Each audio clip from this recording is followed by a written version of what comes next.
Esto es La Entrevista con Raúl Valladares. Definida la elección en nivel presidencial e iniciado el proceso de transición del poder, la temática electoral se centra en las 298 alcaldías municipales, donde la distribución favorece a las instituciones políticas que perdieron las elecciones y acaparan la mayor cantidad de gobiernos locales. De las 298 municipalidades del país, 129 quedan en manos del Partido Nacional, 88 bajo el control del Partido Liberal y 69 bajo la tutela del Partido Libertad y Refundación, según datos preliminares del Consejo Nacional Electoral, que debe oficializar rápidamente los resultados. Según el CNE, la mandataria electa está llegando al 1.200.000 sufragios y mantiene una diferencia del 20% con su contendor más cercano, algo que los expertos catalogan como un hecho histórico que consolida la democracia.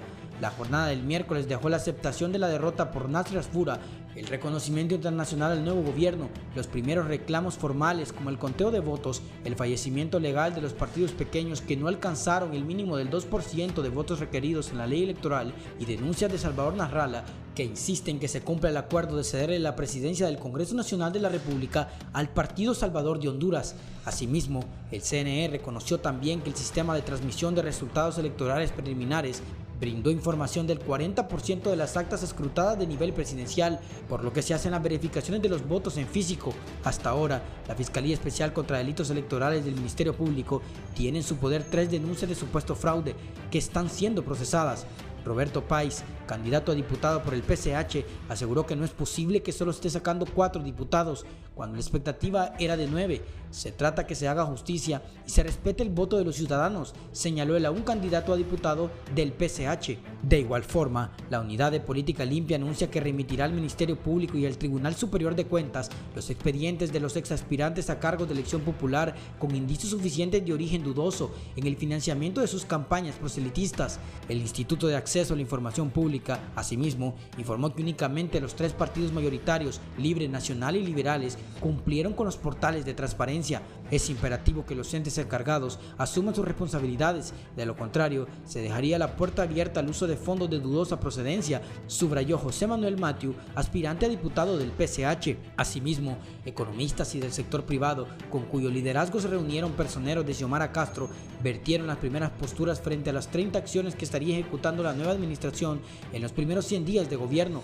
La presidenta electa debe priorizar qué hará en los primeros 100 días de su mandato, señala el expresidente del Banco Centroamericano de Integración Económica, Federico Álvarez. Entre estas iniciativas destacan derogar varias normativas, como la Ley de Seguridad y Defensa, la Ley de Secretos, la de Escuchas, las zonas de empleo y desarrollo sede, recuperar las empresas públicas como la ENE, Sana y Hondutel, reducir el costo de la energía eléctrica, menos tributos para los combustibles y eliminar otras gestadas en 12 años de gobiernos nacionalistas. En materia social, el plan de gobierno entrante se propone reabrir el Banco Nacional de Desarrollo Agrícola Banadesa, crear un bono soberano para reducir la pobreza y dinamizar la economía nacional. En política exterior, Libre perfila una agenda abierta con Estados Unidos y relaciones con la República Popular de China, entre otros avances de esta materia. El 27 de enero se inicia la ejecución del plan para encumbrar a Honduras. Vamos a tener una transición estable y pacífica, pero con mucha capacidad de acción y dinamismo, asegura Héctor Zelaya, gerente de campaña política de Libre. En tanto, el oficialismo empieza a sufrir las secuelas de su peor descalabro en las urnas. Reconocemos que el partido tendrá que encarar una reingeniería total para no volver a sufrir una derrota tan marcada como esta, apuntó el parlamentario Eder Mejía.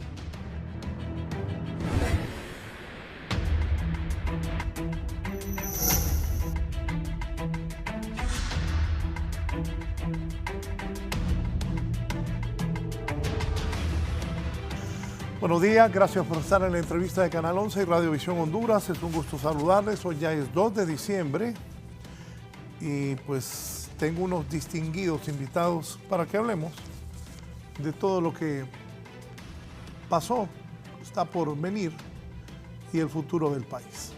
Saludo, aquí está conmigo el analista don Kenneth Madrid, bienvenido. Muchas gracias, licenciado Raúl. Siempre es un placer estar acá en el foro de la entrevista con Canal 11 y sobre todo hablando de esta nueva conformación de fuerzas, este nuevo panorama político que tenemos en el país. Sí. Bien, voy a saludar a don Olvan Valladares. Ayer lo recordaba y lo mencionaba cuando la contienda electoral de 1993, que era el candidato del PINU. Don Olban ha tenido una gran trayectoria política y empresarial y está esta mañana con nosotros. Don Olban, buenos días. Raúl, buenos días y buenos días a todos los estimados amigos que veo en la pantalla. Estamos invadidos por los Carlos. Excelente. Así que buenos días a toda la teleaudiencia también. Buenos días, don Olban. Don Carlos Surbizo, un economista destacado, banquero, empresario, conocedor de la vida política nacional, está en San Pedro Sula. Don Carlos Surbizo, un gusto saludarlo. Pues buenos días, don Raúl, y muchas gracias por la invitación. Hay muchos Carlos, pero yo solo conozco un Olban, ¿verdad? Así es que, ¿conoces tú otro? ¿Ah? No, yo sí conocí un lanchero que teníamos en la Fundación Río Plátano. Una vez que fuimos allá hasta Palacios a tomar la lancha grandota, enorme, que había para trasladar hasta Cico Paulaya.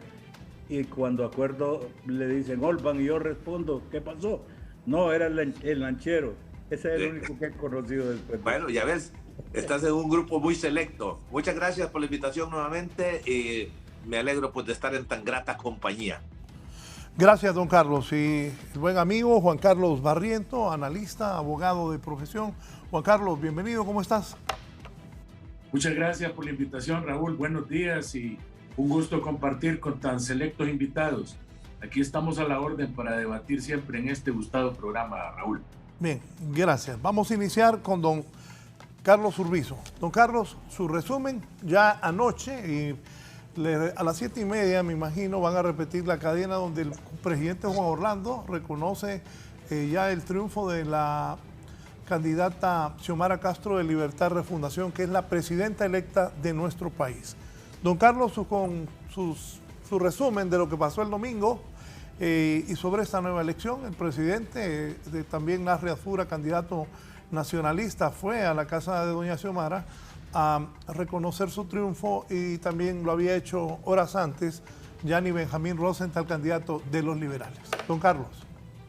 Bueno, yo estoy muy contento que la votación fue masiva y con eso no queda duda de quién fue el ganador, ¿verdad? En este caso, porque la diferencia es tan abismal que no se puede controvertir, ¿verdad? Desde 2001, con don Ricardo Maduro, no llegábamos arriba del 60%, en aquella ocasión fue 63%, hoy hablan entre 62 y 68%, y antes de don Ricardo Maduro había venido un declive en la participación ciudadana de hasta el 43%, creo que fue, ¿verdad? Y en el tiempo de don Pepín Ascona y don Rafael Ronaldo Callejas, ¿verdad? Que fue la opción B, hubo una afluencia de 85% y eso nos hace pensar si no deberíamos de regresar a la opción B, porque son dos elecciones en una. Es una primaria y también es una general, ¿verdad? La que se podría llevar a cabo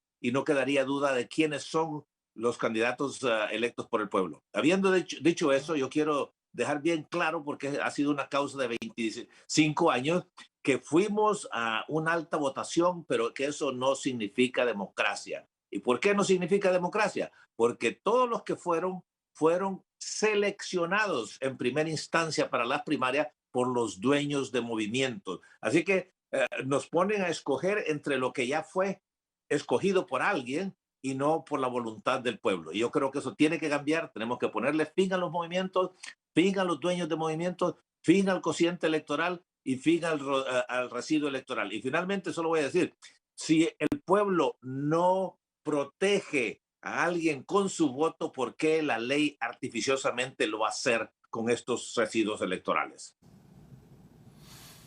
Don Carlos, ¿por qué hubo esa votación? Y más adelante voy a ahondar sobre eso. Ayer un agente del Partido Salvador de Honduras fue al Ministerio Público a decir que les estaban quitando votos. Más adelante les voy a presentar la nota. Para usted, ¿por qué esa votación masiva? Particularmente yo aquí en Tegucigalpa, que he cubierto muchas elecciones, no había visto tanta gente que iba a votar.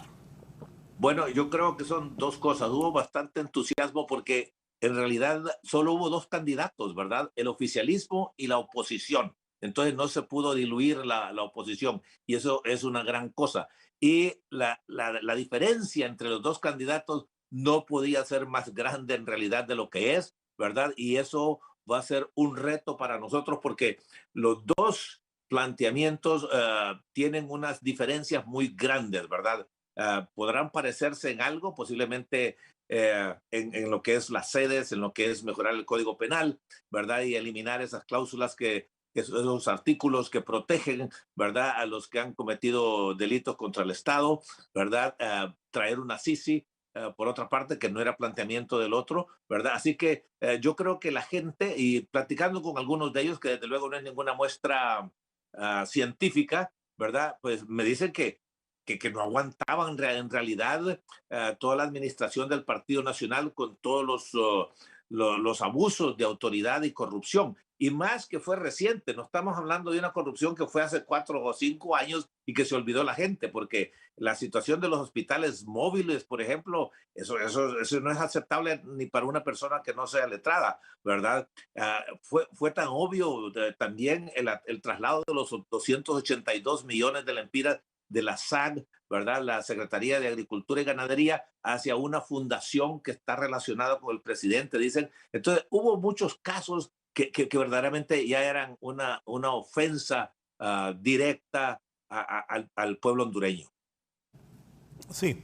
Don Olman Valladares, su análisis de lo que pasó el domingo, también lo que decía, el reconocimiento que ha hecho tanto el candidato del Partido Nacional, del Partido Liberal, y en esa cadena que presentó ayer Juan Orlando Hernández, presidente del país, donde reconoce el triunfo de Xiomara Castro y felicita a los hondureños por la votación, despegando toda duda. Anduvo aquello que Juan Orlando se quería quedar, que Juan Orlando el lunes me decía alguien que estaba en su oficina y que le estaban diciendo que mejor se fuera, que eran las 6 de la tarde porque podían haber movimientos de militares o situaciones que evitaran que la señora Xiomara Castro asumiera el poder de la nación. Mi respuesta les voy a contar, oíme, le dije, deja de escuchar tonterías, hombre. Esa fue mi respuesta, pero anduvo en el ambiente eso. Y que Juan Orlando se reelegía y que no se iba y que iba a hacer algo para no irse. Todo eso son leyendas urbanas o inventos, porque al final el hombre anoche salió y dijo que felicitaba al pueblo hondureño porque fue masivamente a votar y que doña Xiomara Castro había ganado oficialmente la presidencia del país y que ya había armado los equipos de gobierno para la transición de su gobierno al gobierno de doña Xiomara Castro de Libertad y Refundación. Don Olman. Gracias, don Raúl. Yo creo que hay que reflexionar mucho sobre este proceso eleccionario. Yo lo he llamado que más que una gran elección, lo que nos hemos recibido los hondureños es una gran lección. ¿Por qué? Porque si no se aprende de lo que ha pasado tras bambalinas, si no leemos entre líneas lo que el pueblo hondureño ha manifestado en las urnas, entonces nosotros no podremos establecer una plataforma democrática, una plataforma de confianza, que es donde se fundamenta precisamente el desarrollo humano de una sociedad. ¿Qué son las lecciones que nos han mandado? Número uno, que el pueblo ya despertó, que son otras generaciones las que van a mandar en el país, que ya la vieja guardia de todos los partidos políticos tienen que empezar a entender, si pretenden continuar al mando de los partidos, de las instituciones políticas, que su tiempo se agotó, que los políticos somos como los grandes jugadores de fútbol, como los grandes cantantes, que pasamos de moda y lo único que podemos hacer es expresar nuestras experiencias para que la nueva muchachada pueda corregir los rumbos y no tropezar con las mismas piedras. Mire usted lo que pasó. Hubo una gran manifestación, un repudio absoluto, total, de todos los actos de corrupción que se vinieron denunciando durante los últimos 12 o más años, porque no nos podemos quedar solo en los 12 años anteriores. Yo creo que tenemos que ir mucho más atrás, porque aquí hay muchos políticos que no pueden lanzar la primera piedra porque tienen el techo mucho más frágil que un cristal. Entonces, lo que tenemos que ver es qué es lo que pasa, Raúl, Carlos y Juan Carlos, y, qué es lo que pasa de aquí en adelante. Eso es lo más importante.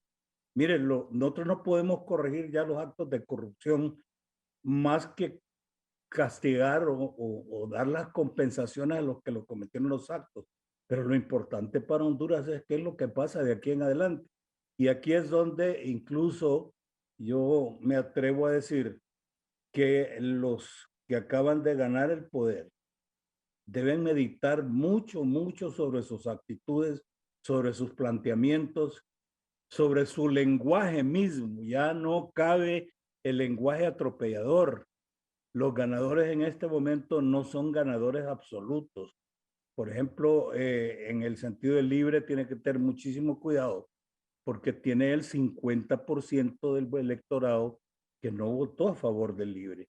Entonces tiene que desplegar sus más grandes habilidades para poder conciliar, para poder concertar, para poder establecer en el Congreso de la República una institución verdaderamente garante de la justicia, una institución que pueda, mediante la generación de leyes adecuadas, levantar el país.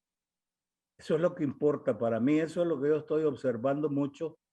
Hay que ayudarle, se debe ayudar a la presidenta de la República, el presidente electa, si se puede decir ya, pero siempre advirtiéndole, como a los grandes emperadores de Roma de aquellos tiempos, a alguien que le ale la falda y le diga, ten mucho cuidado, que no te vaya a dormir las cantos de las sirenas que se oyen en el poder, que los buitres de la política no te endulcen los oídos de tal manera que te puedas perder, que no se cometan los errores del pasado, ni siquiera los que se cometieron en el tiempo del presidente Mel Zelaya y que han provocado y fueron el inicio de una cantidad de situaciones y condiciones que son los que han empobrecido más este país y lo tienen en una situación tan calamitosa.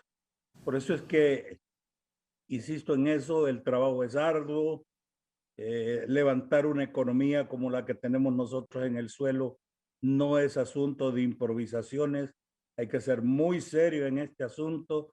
La salud es algo que hay que darle vuelta completamente a todo lo malo que se ha venido haciendo, diseñar, volver incluso, diría yo, al modelo aquel que el doctor Enrique Aguilar Paz instauró en los años 70, el gobierno de don Osvaldo López Arellano, la famosa pirámide de salud del país, porque nuestra población rural carece totalmente de estos servicios. Así que para esto no son 4 personas, 3 o 4 personajes mediáticos los que van a levantar el pueblo, es todo el sector empresarial, es todo el sector gremial. Aquí es donde quiero ver a los sindicatos retomar su verdadero papel, que es el de la elevación del nivel de los obreros, pero no solo con el garrote sobre el aspecto salarial, es también sobre las presiones en el aspecto formativo de una fuerza laboral calificada que no nos tenga solo con labores rudimentarias, sino que podemos entrar en el campo de la tecnología. Eso es lo que representa Honduras en el futuro. Ese es el reto que tenemos, ya no solo con el mundo desarrollado, Raúl, sino con nuestros propios vecinos de Centroamérica. Cualquiera que vaya a Guatemala ve que el empresariado está al día en tecnología, El Salvador, Costa Rica, no digamos, y tal vez Nicaragua y Honduras, como siempre, nos vamos quedando a la saga cuando la tecnología está al alcance de la mano, pero para eso se necesita una población, una juventud calificada y preparada para ello. Así que yo voy a guardar, o sea, debo manifestar mi satisfacción por lo que ha pasado, pero mis felicitaciones las voy a dar dentro de 4 años en que nosotros le pidamos el vuelto a los nuevos gobernantes, como quien los manda a hacer un mandado y regresan y le pedimos el vuelto para ver qué fue lo que hicieron con todos los recursos que pusimos a su disposición. Ahí cabe una pregunta. ¿Y qué les dice a los que ya se marchan después de 12 años? ¿Cuál es el vuelto? Esa es una situación bastante compleja, Raúl, pero compleja porque así la queremos hacer, pero es muy sencilla. La verdad es que estos personajes, muchos de ellos que antes de haber llegado al poder no tenían un modus vivendi eh, claro, no eran potentados, eran sencillos, no quiero usar la palabra humilde, pero sencillos comerciantes en pequeñísimas escalas y de repente aparecieron con mansiones en las residenciales más prestigiadas de las ciudades de San Pedro Sula, Tegucigalpa y en otros lugares rurales, también con manifestaciones ostentosas de los recursos mal habidos. Esas personas tienen que meditarlo bien. Mire, la vindicta pública es muy grosera, Raúl, y usted y yo y los demás compañeros del panel sabemos que puede ser que las autoridades no castiguen o no compensen, como se dice, como decía Buda, no existen premios ni castigos, sino que compensaciones.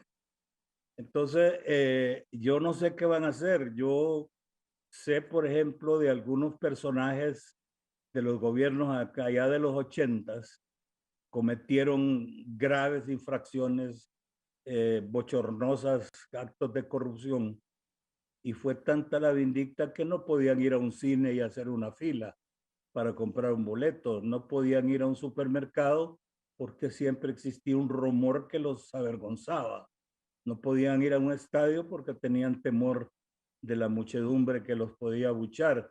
Y ahorita ya tenemos casos en que algunos personajes políticos fueron a algunos municipios y fueron abuchados vergonzosamente. Yo creo que un político debe actuar precisamente pensando, y esto se los digo yo como testimonio, pensando en que cuando uno termina su labor en estas lides políticas, que pueda salir a las calles libremente, con la frente en alto, terminar sus días en una lápida que diga que se fue con el corazón tranquilo y la frente limpia y no tener que estarse escondiendo después.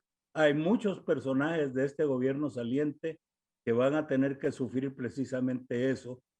Varios de ellos con algunas posibilidades tendrán que emigrar y no digamos los que fueron señalados y que se les levantaron juicios. Viene una era totalmente diferente, Raúl. Una era aleccionadora que si no tomamos en serio sus repercusiones, podría ser que tuviéramos solamente un relevo de un grupo abusivo, de un grupo corrupto, otro relevo porque no habrán aprendido la lección. Yo creo que esta es una nueva Honduras. Este ha sido un parteaguas de lo que se debe y no se debe hacer en el país y por consiguiente tenemos que estar atentos. Pero el pueblo de ahora en adelante tiene que entender que es el voto la mejor arma. Esa es el arma cívica que tenemos. Ya los fusiles pasaron de moda, los gritos, las quemas de llantas, esas cosas nunca han funcionado. Lo que provocan son muertes de inocentes, daños a las propiedades irreversibles y particularmente daños de la gente más necesitada. Mire usted que los grandes comercios, los grandes negocios, obviamente cuando vienen estos tumultos, sufren daños, están asegurados, pero la persona que está en un mercado popular que le incendia su negocio, ese no tiene a quien acudir. Entonces, al revés, se supone que son pobres, lacerando a pobres los que dañan precisamente y provocan cuando hay tumultos de esas naturalezas que algunos aprendices de políticos o insensatos califican como demostraciones de pueblo que deben ser puestas de atención. No, no, la violencia y la destrucción jamás, sobre esas cenizas nunca se dirigió un país moderno. Tiene que ser precisamente sobre la educación, tiene que ser sobre gente calificada y preparada, élites educadas que gobiernen el país, no improvisaciones, particularmente en el Congreso de la República. Y aquellos que no hayan tenido la fortuna, porque la sociedad no les permitió haber alcanzado los niveles más altos en formación académica, entonces que tengan la inteligencia natural de rodearse de personas calificadas, preparadas, entendidas, para que le ayuden a hacer gobierno. Sí. Don Juan Carlos Barrientos, ¿usted qué consideraciones tiene sobre todo esto que estamos platicando? Bueno, yo en primer lugar quiero decir que toda esa votación, Raúl, obedece básicamente a un antijo. Yo diría que casi el 80%. Juan Carlos, discúlpame. ¿Sí? Vamos a la cadena y luego vuelvo contigo. Pues gracias. El segundo llamado. Es lo que ha dicho el presidente, aceptando el triunfo de doña Xiomara Castro y felicitando al pueblo hondureño por la masiva votación. Tiene la palabra don Juan Carlos. Don Juan Carlos, y también comentando sobre lo que ha dicho el presidente Hernández. Bueno, como decía antes de la cadena rutinaria a la cual nos tenía acostumbrados el presidente Juan Orlando Hernández, haciendo un desgaste y una veneración al culto, a la personalidad, sacando en cadena prácticamente y torturando al pueblo hondureño todos los días, a veces con cosas intrascendentes. Le decía a Raúl de que no nos equivoquemos. Todos esos votos que se depositaron en esta última elección fueron votos votos anti Juan Orlando Hernández y todo lo que él representa. La gente llegó a un hartazgo, no de la clase política, sino que fundamentalmente de cómo se manejaron en estos últimos 12 años las riendas del país. Todos conocemos, y aquí ya lo han mencionado Carlos Urbizo y Olvan Valladares, de que esos actos de corrupción tan lesivos al interés particular, como por ejemplo en medio de una pandemia, dilapidar 47 millones de lempiras en una estafa monumental de esos hospitales móviles, y que de remate vinieran, porque la observancia social es vital, pienso yo, para que cualquier gobierno funcione con transparencia. Vimos de manera descarada cómo miembros de iglesias o como ONGs que están prácticamente al servicio de los gobiernos salen diciendo que ha sido la mejor compra que se ha hecho, que han sido realmente actos verdaderamente geniales de la administración de Juan Orlando Hernández, el haber comprado esos hospitales, y con un cinismo defienden todas las actitudes leoninas del gobierno. Entonces, la gente definitivamente, siento yo inclusive que no fue tan masiva la votación, Raúl. Según datos proporcionados por el mismo Consejo Nacional Electoral, la votación anduvo por el 59%. Yo tengo datos de Latinobarómetro de las Américas y del Consejo de Tribunales Electorales o de órganos electorales latinoamericanos, donde dice que en Honduras nunca ha votado ni tan siquiera el 50%. Casi siempre las votaciones andan entre el 40 y 48%. Cuando hubo el golpe de Estado contra Mel Zelaya, que la gente muchas veces se piensa que esa fue la votación más alta que hubo porque la gente salió a recuperar la democracia a través del voto, la votación apenas llegó al 47.5%.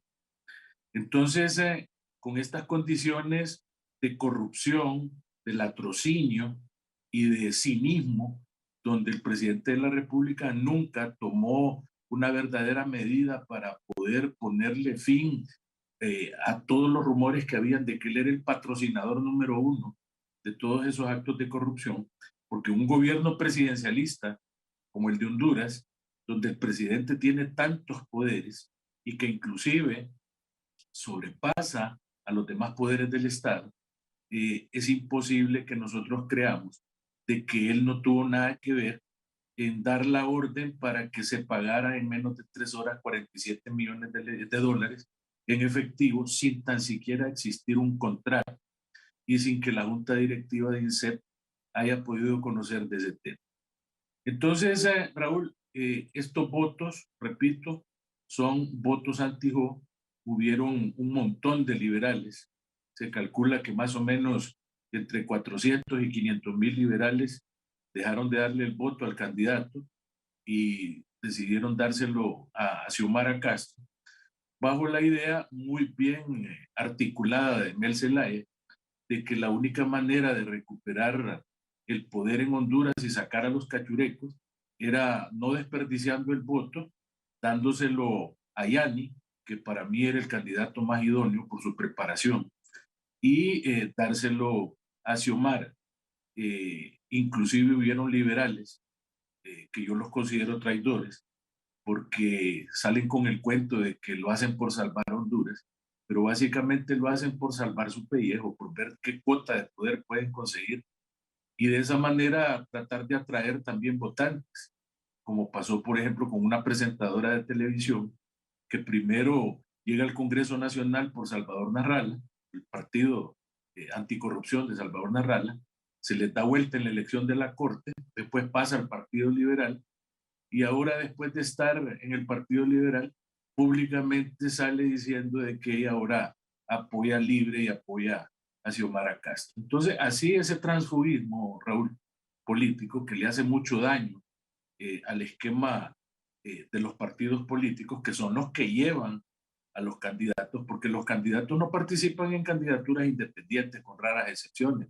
Casi todos van bajo la bandera de un partido político, pero muy tranquilamente, cuando ya les conviene cambiarse de bando, lo hacen sin el mayor pudor y de esa manera nosotros estamos viendo que existe poco compromiso, poca lealtad y como decía Simón Bolívar, a los traidores ni tan siquiera los del otro bando los quieren, porque en cualquier momento pueden cambiar totalmente de perspectiva y dejarlo a usted prácticamente guindado, creyendo en la fidelidad de una persona.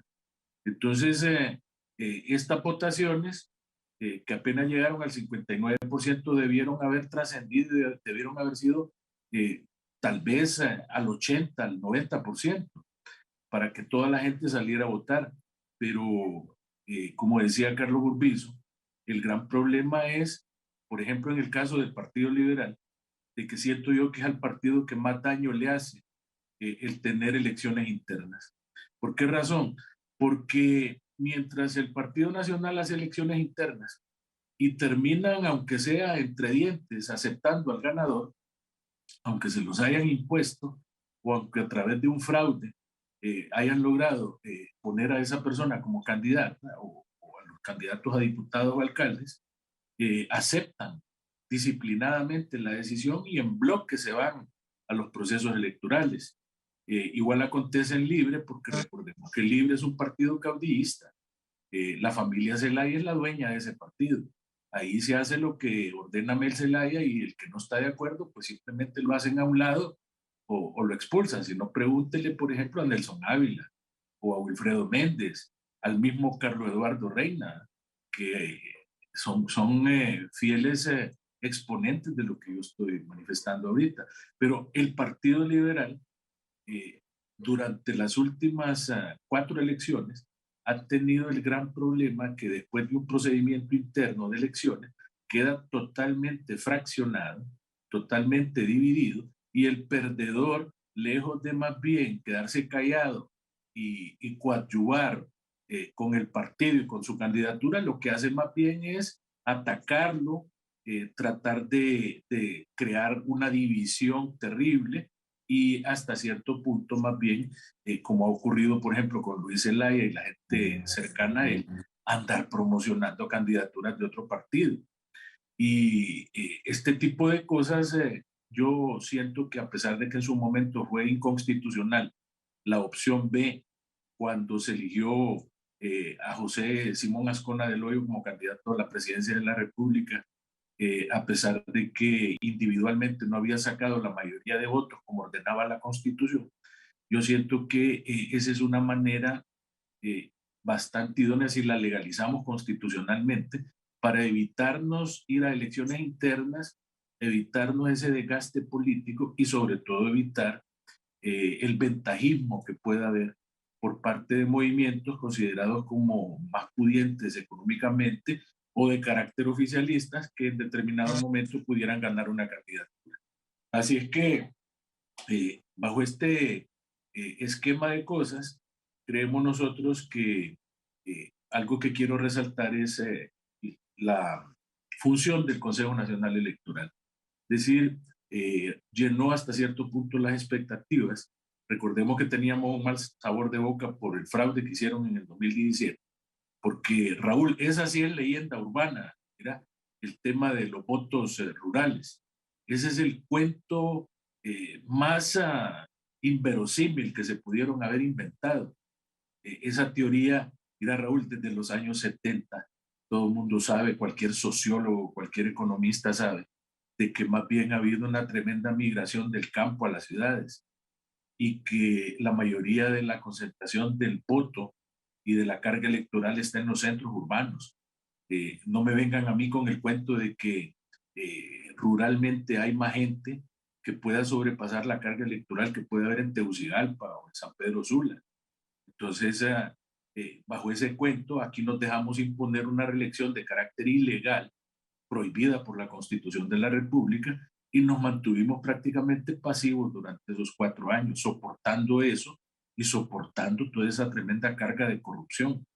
Entonces, ahora, bajo este nuevo gobierno, que inclusive se refleja la satisfacción que tiene el gobierno de los Estados Unidos, que está nombrando nueva embajadora, una mujer que viene de Nicaragua, que es militar y que por primera vez en 12 años va a venir como embajadora de Estados Unidos. Ya no van a ver aquí los vacíos en la embajada a través de los encargados de negocios. Y sobre todo porque siento yo que a Xiomara sí la van a recibir en el Salón Oval de la Casa Blanca.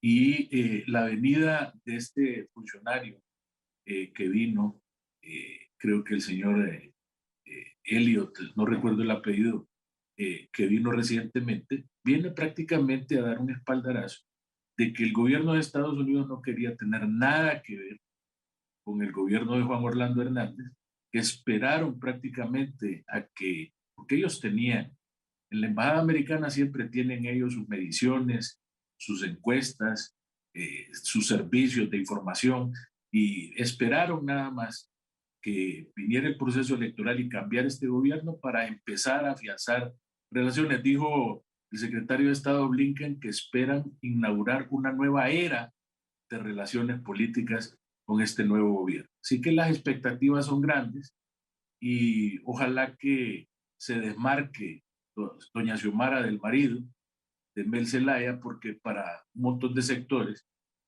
no es un secreto de que todo el mundo piensa de que el que va a gobernar es Mel Zelaya atrás de ella. Él es el que va a dirigir los hilos, no solo políticos, sino que administrativos. Y recordemos también que tiene que producirse un desmarcamiento, por lo menos a nivel de gobernanza, de gobiernos como el de Nicolás Maduro en Venezuela, que no es un secreto de que no el Partido Libre, porque es la familia Zelaya y un cierto grupo de personas extremistas que están ahí en ese partido, los que tienen esa simpatía con ese tipo de gobiernos como el de Cuba, como el de Venezuela, y definitivamente siento yo que hay que analizar bastante el tema de volver a tener relaciones diplomáticas con China, porque eso puede producir en determinado momento un alejamiento del gobierno de los Estados Unidos, que es el que nos ha estado apoyando y es el que ha venido ahora a ofrecer una nueva era de relaciones políticas. Y veamos, por ejemplo, el ejemplo de que en Costa Rica lo que hicieron fue regalar un estadio, en El Salvador una biblioteca, y si nosotros nos vamos a vender por migajas y vamos a estropear relaciones que hemos tenido durante mucho tiempo con Estados Unidos y que fueron estropeadas por el gobierno de Juan Orlando Hernández, y yo creo que no solo Juan Orlando Hernández, Raúl, aquí a la gente se le olvida hablar de Porfirio Lobo Sosa, si él también es culpable del descalabro que hay en Honduras.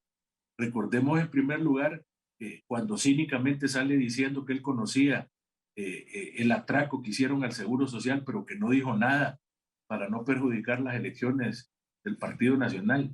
Recordemos que Juan Orlando Hernández fue secretario de él cuando él era presidente del Congreso, de que le hicieron trampa a Miguel Pastor para colocar a la fuerza a Juan Orlando Hernández como candidato presidencial la primera vez, y que era el delfín de Pepe Lobo, que ahora sale hablando ahí un montón de cosas porque le metieron presa a la mujer. Eso es otra cosa, pero estos dos son los culpables, y más culpable es Pepe, porque él fue el que puso a Juan Orlando. Entonces, no olvidemos esas cosas.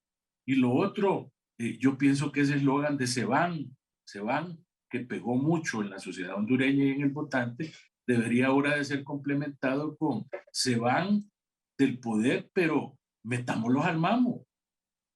Verdaderamente pongamos a funcionar el Estado de Derecho y hagamos aquí que la Fiscalía verdaderamente funcione y empiece con sus líneas de investigación y a presentar requerimientos, pero pronto. No esperemos, por ejemplo, 2, 3, 4 años para presentar un requerimiento. Imagínese usted que a Inves todavía no han terminado la línea de investigación y una auditoría que mandaron a hacer, una auditoría forense. Y a mí que no me vengan con el cuento de que Marco Bográn es el único responsable de eso.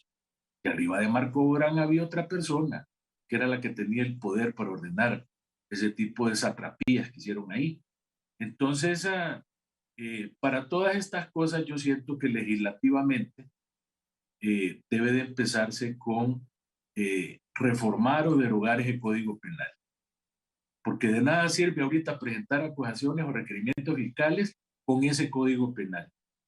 Porque ese Código Penal está proclive, por ejemplo, que muchos temas como lavados de activos o como malversación de caudales queden prácticamente casi en la impunidad.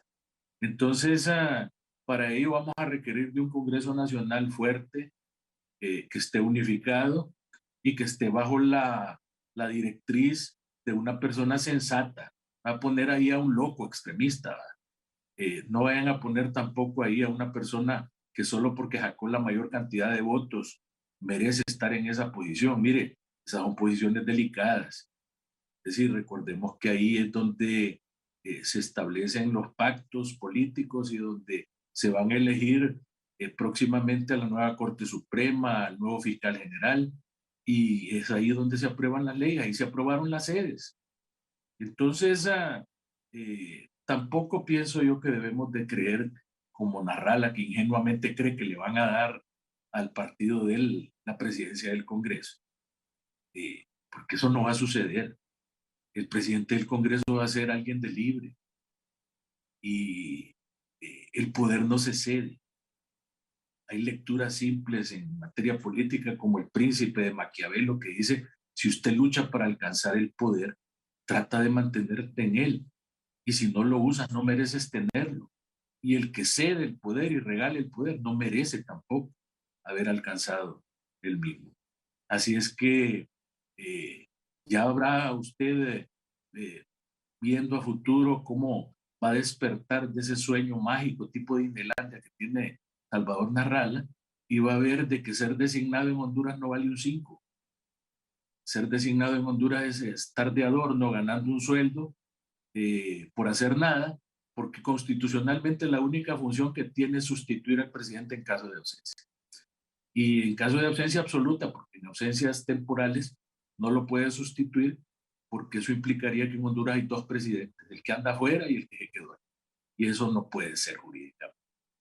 Así que esos son mis comentarios, Raúl, sobre este tema que estamos conversando aquí en este foro. Sí, yo decía el otro día, hay 3 designados, de los cuales los 3 tienen la misma función. No hay primer designado, no hay segundo ni tercero, hay 3 designados. Y sí comparto con Juan Carlos lo que he visto a lo largo de la historia política, Los designados tienen tienen funciones si el presidente les quiere dar algo que hacer. Un ejemplo, a Ricardo Álvarez hace algunos meses le dieron que fuera a hablar con los cafetaleros y estuvo un mes, y ahí lo quitaron. Si no, los designados tienen un chofer, una secretaria, una oficina y un sueldo. Los designados tienen lo que el presidente quiere y los vicepresidentes, solo en ausencia del presidente, tienen alguna función también relevante. Esa es la verdad. Aquí en Honduras le decimos que son la llanta de repuesto y generalmente la llanta de repuesto no se usa mucho. Le vi una sonrisa de oreja a oreja a don Carlos Urbizo con algunos temas que abordaba el abogado Juan Carlos Barrientos. Más adelante le voy a preguntar. Y también a don Olban, se salvó el pino por una alcaldía de no desaparecer. Increíble, me acordé del pino de don Olban y toda aquella gente. Ahora se salvan por una alcaldía. Abogado Kenneth. Sí, en efecto. Bueno, no solo el pino, hay muchos más adelante que se salvan, ¿no? En efecto, bueno, mire, después de estar escuchando a sus invitados, Raúl, es interesante. Mire, yo creo que el pueblo emitió un mandato este 28 de noviembre, fuerte, porque ha sido una participación masiva a las urnas y está claro, ¿verdad? Es un voto de descontento absoluto por parte de toda la sociedad hondureña, por parte de muchas situaciones que ya sus invitados han manifestado. Y quiero decirle que esto tiene que ver mucho ahora también con responsabilidades compartidas que tienen por promesas de campaña libre, tanto en el Ejecutivo como el Legislativo. Son varias acciones que tienen que desarrollar y es una responsabilidad que tienen que desarrollar con mucha hidalguía. Pienso yo que muchas de las acciones que estábamos repasando hace un par de días de las promesas de campaña de Libre, lo que ha manifestado, incluso creo que hay 5 puntos focales en los cuales Libre no puede dejar de hacerlo desde el Ejecutivo y son fundamentales y creo que ahí va a requerir el apoyo de muchos sectores y creo que ha comenzado bien. Dicen que como es la víspera de la fiesta y creo que ha comenzado bien. Quizá aquellos 4 años del expresidente Zelaya hayan dejado una escuela también ya sobre cómo debe administrarse la cosa pública y acá han comenzado bien reuniéndose con los diferentes sectores, ya vimos algunas reuniones con la empresa privada, conociendo la propuesta que tiene la academia sobre el sector educación y cómo llevar a cabo nuevamente para llevar la inclusión de más de 1 millón de niños que están fuera del sistema educativo y lo vemos con buenos ojos, creo que están comenzando bien. Y eso es fundamental. Para nosotros, mire, 5 puntos focales que creo que el nuevo gobierno debe de comenzar a trabajar desde ya y debe de hacerlo con la suficiente antelación. Han hablado mucho de que en Honduras no debe de seguir muriendo gente, de que debe respetarse la vida. Creo que la reducción de homicidios es un punto fundamental que debe de trabajar de forma efectiva el nuevo gobierno porque sabemos que en el nivel en que está, en un promedio de 40 homicidios por cada 100,000 habitantes, no va a bajar más si no se trabaja fuertemente en el tema de la impunidad, en el tema de reducir los niveles de impunidad, ser efectivos con los temas de investigación penal pública, fortalecer de nuevo aquellos aspectos en los cuales hay limitantes y tener nuevas estrategias, ¿verdad? Nuevas estrategias de integración, nuevos equipos para poder llevar adelante el tema de investigación que alguien se centra, es cierto, los temas de corrupción son fuertes porque golpean el aparato estatal, pero lo que más golpea a la sociedad hondureña, a las personas de a pie, son los homicidios. Son los delitos que van relacionados con la propiedad, eso es algo fundamental y creo que es un tema que lo tiene que tomar en cuenta el nuevo gobierno. Salud, educación son aspectos fundamentales. Todos vimos que con la pandemia cómo se desarrolló este aspecto en lo cual quedó al desnudo cómo está nuestro sistema de salud y debe expandirse totalmente y sobre todo porque estamos en plena pandemia aún. Es un tema que no debe olvidar y ojalá que se alimente de los diferentes sectores que pueden ayudarle a salir adelante. El punto fundamental que se mencionaba con el tema de la Empresa Nacional de Energía Eléctrica es el hoyo financiero del país y aquí creo que coincidimos con sus invitados en el cual es un tema que no puede dejarlo de lado, es un tema que debe de trabajarlo fuertemente y ya hay propuestas también de los diferentes sectores que se ha coincidido con ellos en cuál debe ser el camino que se debe llevar a cabo para poder rescatar esto y que no puedan seguir fluyendo ahí los dineros del Estado. Y un punto fundamental que tocó uno de sus invitados es el tema que va relacionado con el clima de inversión. El clima de inversión en el país, el fortalecimiento de la generación de empleo, es algo que la juventud, 600,000 nuevos votantes eran en esta elección, y la juventud ha marcado la tendencia de esta elección, y creo que el nuevo gobierno debe cumplirle a esa juventud, debe de generar esas fuentes de empleo, poner dinero en el bolsillo de los hondureños, que es donde está la gran expectativa y donde se ha aportado. Y muchos hablaban, bueno, se van a ir las sedes que generan tanto empleo, que es una propuesta de campaña, Raúl. Si no la cumplen, prácticamente ahí comenzaría un deterioro fundamental en el mandato fuerte que le ha dado el pueblo al Libre, en el cual es una promesa de campaña fuerte, en el cual dijo que se debía derogar ese régimen, y estamos claros que ahí hay inversiones. Ahí hay inversiones, ya se desarrolló un capital, bueno, debe de trabajarse conjuntamente y debe de generarse un régimen para estos empresarios que están instalados ya en lo que conocemos ahora como sedes. Hay muchos sistemas que se pueden adecuar para ellos. Ya vimos el sistema de las zonas libres, que de las maquilas que conocemos. Hay una sede en Islas de la Bahía, ahí hay Solitur, también una zona libre turística que se pueden amparar, o crear un régimen particular, pero un régimen que respete la Constitución, que respete las leyes en Honduras y sobre todo la convencionalidad internacional. La inversión en Honduras, bienvenida. Todos los sectores de la sociedad deseamos generación de empleo, inversión, pero que sea con el respeto absoluto a los derechos fundamentales de todas las personas. Y algo particular, Raúl, que quiero abordar en este bloque es el tema de que el Congreso Nacional ahora en esta configuración de fuerzas de Libre tiene la profunda responsabilidad de llevar atrás todas esas reformas que fueron dañinas a la limitación del ejercicio de la acción penal pública. Todas esas limitantes que se emitieron al Ministerio Público para efecto de que no pudiese investigar con efectividad, de que no pudiera trabajar de la mano con la Comisión de Banca y Seguros en este tema de las reformas a la ley de lavado de activos, las reformas perniciosas que se hicieron al Código Penal. Todo esto tiene que revertirse, porque si no se revierte prácticamente las promesas de campaña no van a ser cumplidas, y ahí Libre tiene que desarrollar su estrategia con las diferentes fuerzas en que quedó consolidado el Congreso Nacional para llegar a esa mayoría simple, la mayoría calificada que se necesita en muchas situaciones para llegar a estas reformas. Es totalmente insostenible pensar que no deben haber reformas a la ley orgánica del Congreso Nacional, donde está el fuero legislativo que se instaló para efecto de que nadie pudiese ser procesado por el ejercicio de la promulgación de leyes. Bueno, hasta recuerdo que hay un recurso de inconstitucionalidad en la Sala Constitucional de la Corte Suprema que nunca fue decidido por los magistrados que integran la Sala Constitucional, y que en su momento lo interpuso el diputado Redondo del departamento de Cortés. Entonces hay muchos temas que están ahí flotando que tendrán que hacerse efectivos. De lo contrario, perdería legitimidad, perdería Libre todo ese mandato que se ha expresado por parte del pueblo en las urnas.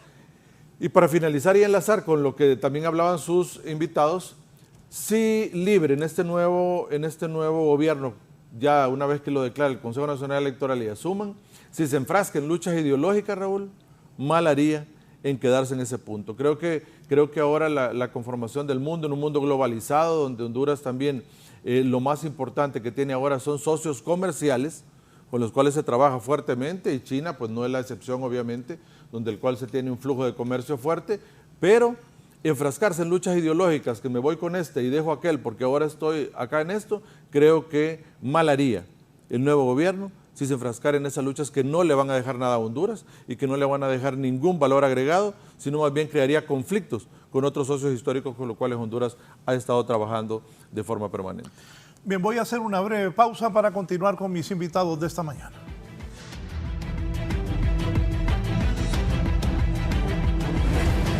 Ya volvemos con más de la entrevista con Raúl Valladares.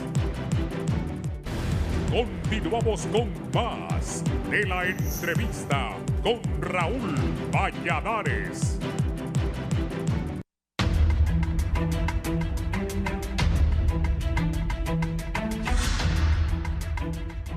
El martes estuvo aquí conmigo la doctora Julieta Castellanos, rectora de la Universidad Nacional, y sobre lo que decía el abogado Kenneth, ella decía, pues Libre va a tener que quitar las sedes y cumplir las promesas.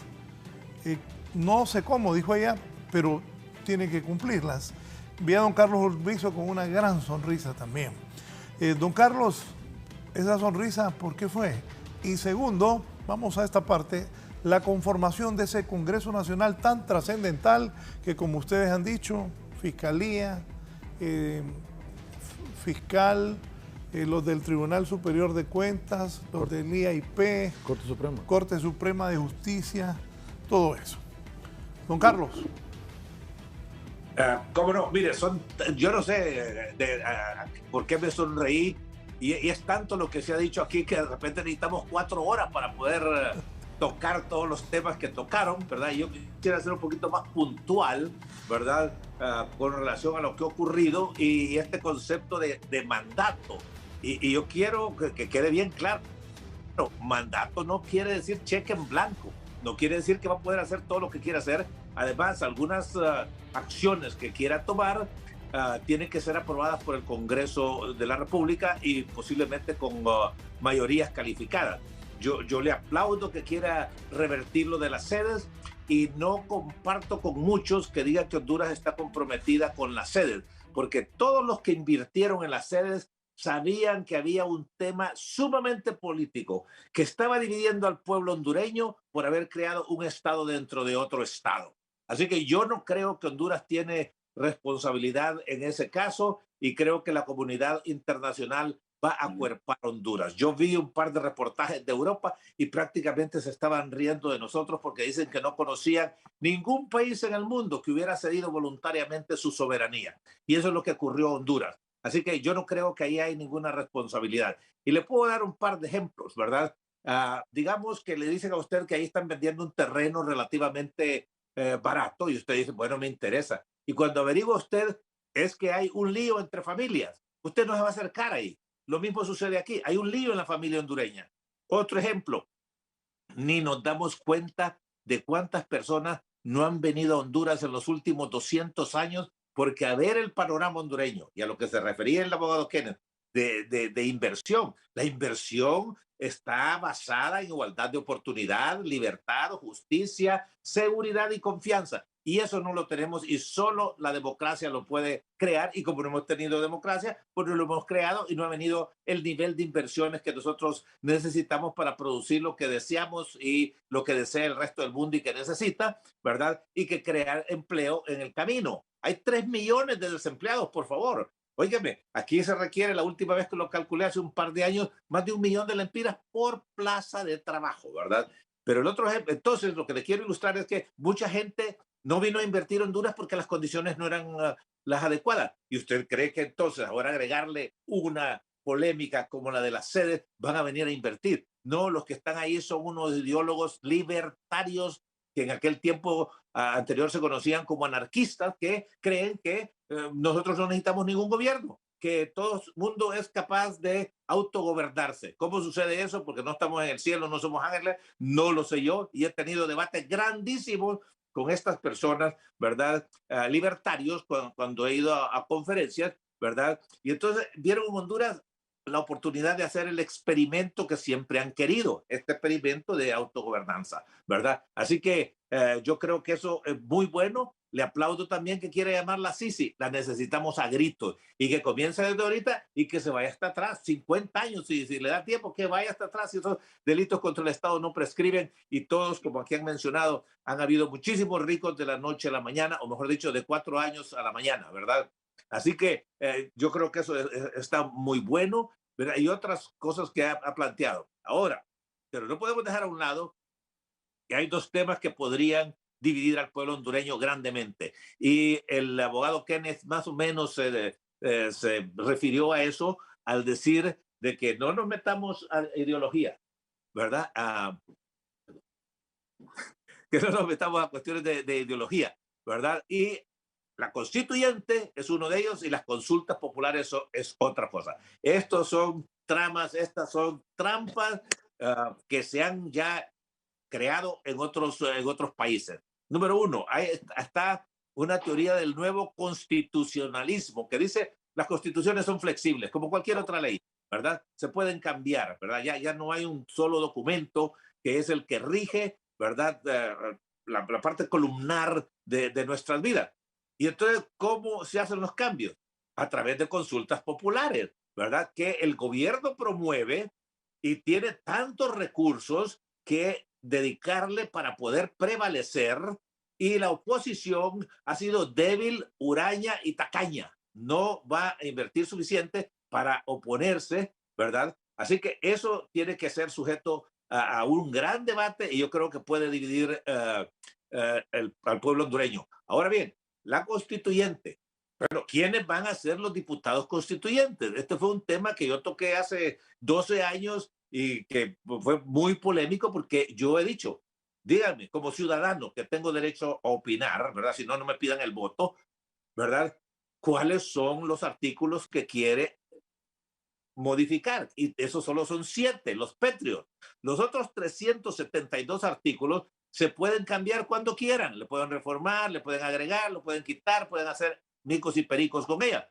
Pero ¿qué va a pasar con esos 7? ¿Que tienen que ver qué? Con el periodo presidencial, ¿ok? A 5 o a 6 años, no sé, está debatible, ¿verdad? Luego, la reelección que sea legítima, muy bien. ¿Cuántas veces? Eso está bien, ¿verdad? Y la forma de gobierno, que la Constitución dice que es republicana y representativa. Representativa quiere decir a través de un congreso de los diputados. Pero si vamos a tener consultas populares a cada rato, para desvirtuar la función del Congreso, ¿verdad? Y no solo eso, decía yo que el gobierno viene, invierte mucho dinero y con esa inversión logra lo que quiere. Y la ley dice, bueno, para tener estos plebiscitos necesita 51% de los votantes, y del 51% necesita el 51% mayoría para que prevalezca. Eso quiere decir el 25%, por Dios, ¿verdad? Así que pongámosle atención a eso. Yo creo que hay que apoyar totalmente a la nueva presidente en las iniciativas que creemos nosotros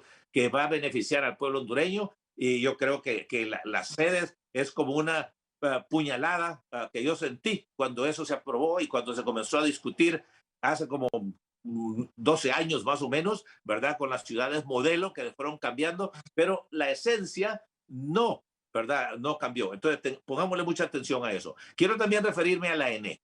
La ENE es un negocio, porque es un negocio que no le corresponde al Estado hondureño, ¿verdad? De ninguna forma. La ENE debe de venderse, o para usar una palabra que le causa mucha turbulencia a muchas personas, privatizarse, ¿verdad? Y yo he presentado una propuesta para eso, ¿verdad? Debe privatizarse preferiblemente con mayoría de un operador exterior, ¿verdad? ¿Por qué? Porque va a traer dinero, va a traer tecnología, va a traer contactos. Oiga, es como cuando alguien se casa con alguien de la realeza, inmediatamente se conecta con toda la realeza, ¿verdad? No solo con la del país que corresponde. Entonces, yo creo que eso debe ser. El resto del 49%, yo creo que la mitad debe de ofrecerse a los fondos de pensiones, porque va a ser un buen negocio, ¿verdad? Y yo creo que debe la otra mitad ofrecérsela al pueblo hondureño, que compre acciones. Va a ser un negocio como son las telecomunicaciones, que es el mejor ejemplo que tenemos de un gran éxito. Hasta el 25 de diciembre del 2005, un minuto a los Estados Unidos costaba 83 centavos de dólar.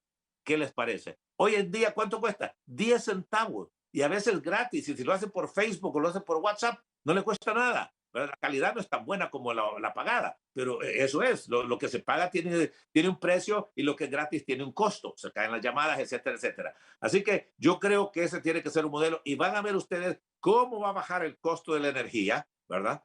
Y nosotros vamos a poder tener una energía muy confiable. Y quiero decirle, ahí va a haber una pérdida grandísima, y se le puede poner precio al negocio de la ENE. Se le pone un precio, se contrata en firma que dice este negocio vale 10,000 millones de dólares.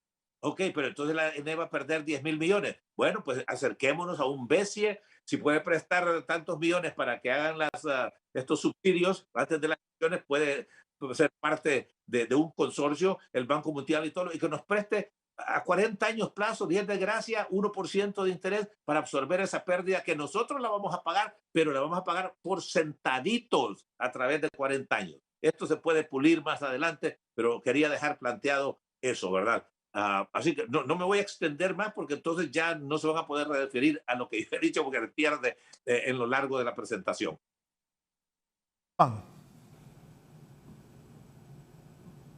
Don Olban. Gracias, Raúl. Mire, la verdad es que el foro es interesante porque desnuda que lo que estamos viviendo en este momento y que lo que estamos por vivir no es un tablero fácil. No, la reconstrucción de esta Honduras, porque aquí sí podemos hablar de reconstrucción, no de refundación, pero sí de reconstrucción del país, necesita los mejores talentos. Eso es lo que podemos definir con una claridad meridiana. Esto no puede ser objeto de improvisaciones, no puede ser problema de ideologías, máxime cuando son ideologías importadas que no han funcionado en otros países y que más bien han sido precursoras de caos, de miserias increíbles, de situaciones económicas tan apretadas, de hambre, de pobreza. Y aquí todavía tenemos alguna gente colgada de esos valores y que pretenden importar esas ideas para ponerlas en práctica en un país que está como el paciente en coma y se le quiere aplicar un medicamento que ya probó en otros casos no ser funcional. Así estamos nosotros en Honduras queriendo aplicar todavía conceptos que ya están totalmente desfasados y descartados. Pero yo quiero introducir también, y esto es parte de lo que ya hemos dicho, estoy tratando de fortalecer estos conceptos. ¿Qué es lo que este nuevo gobierno necesita como clave? Es generar confianza. Solo la inversión privada y la inversión pública es lo que puede garantizarnos que en un plazo más o menos razonable podemos empezar a ver la luz en el túnel. Esa confianza es importante si hay manifestaciones de corrección del pasado. Si hay algunos atisbos en el sentido de que el gobierno puede regresar a tiempos de hace 15, 20 años y repetir esos errores, no se genera confianza. Y la primera confianza se refleja en la voluntad de los pequeños y débiles capitales locales a invertir y generar empleo. No esperemos que el capital extranjero va a venir a tontas y a ciegas y a locas a invertir capital cuando los hondureños no se atreven a hacerlo. Porque un inversionista extranjero, y lo digo como testimonio por mi oficio y mi profesión, un inversionista extranjero primero pulsa el ambiente, primero consulta con su embajador para poder poner a riesgo su capital. Entonces, y las inversiones extranjeras no se dan por decreto, se dan por confianza del mercado local para que los capitales que vengan tengan seguridad jurídica particularmente. Mire, los empresarios grandes, las grandes empresas, saben cómo sortear los problemas que se dan cotidianamente en un territorio X. Ellos saben cómo tratarlos. Que si hay delincuencia, ellos saben cómo manejar la delincuencia. Ellos saben cómo manejar el suministro de insumos, de materias primas. Ellos lo saben. Lo que ellos ponen siempre en duda es cuál es la seguridad de mi capital. Y arrastrando esquemas de los años 50 y 60, ¿cuál es el temor de que me puedan incautar mi capital? Eso era lo que prevalecía en aquellos tiempos y todavía hay rescoldos de esos sentimientos.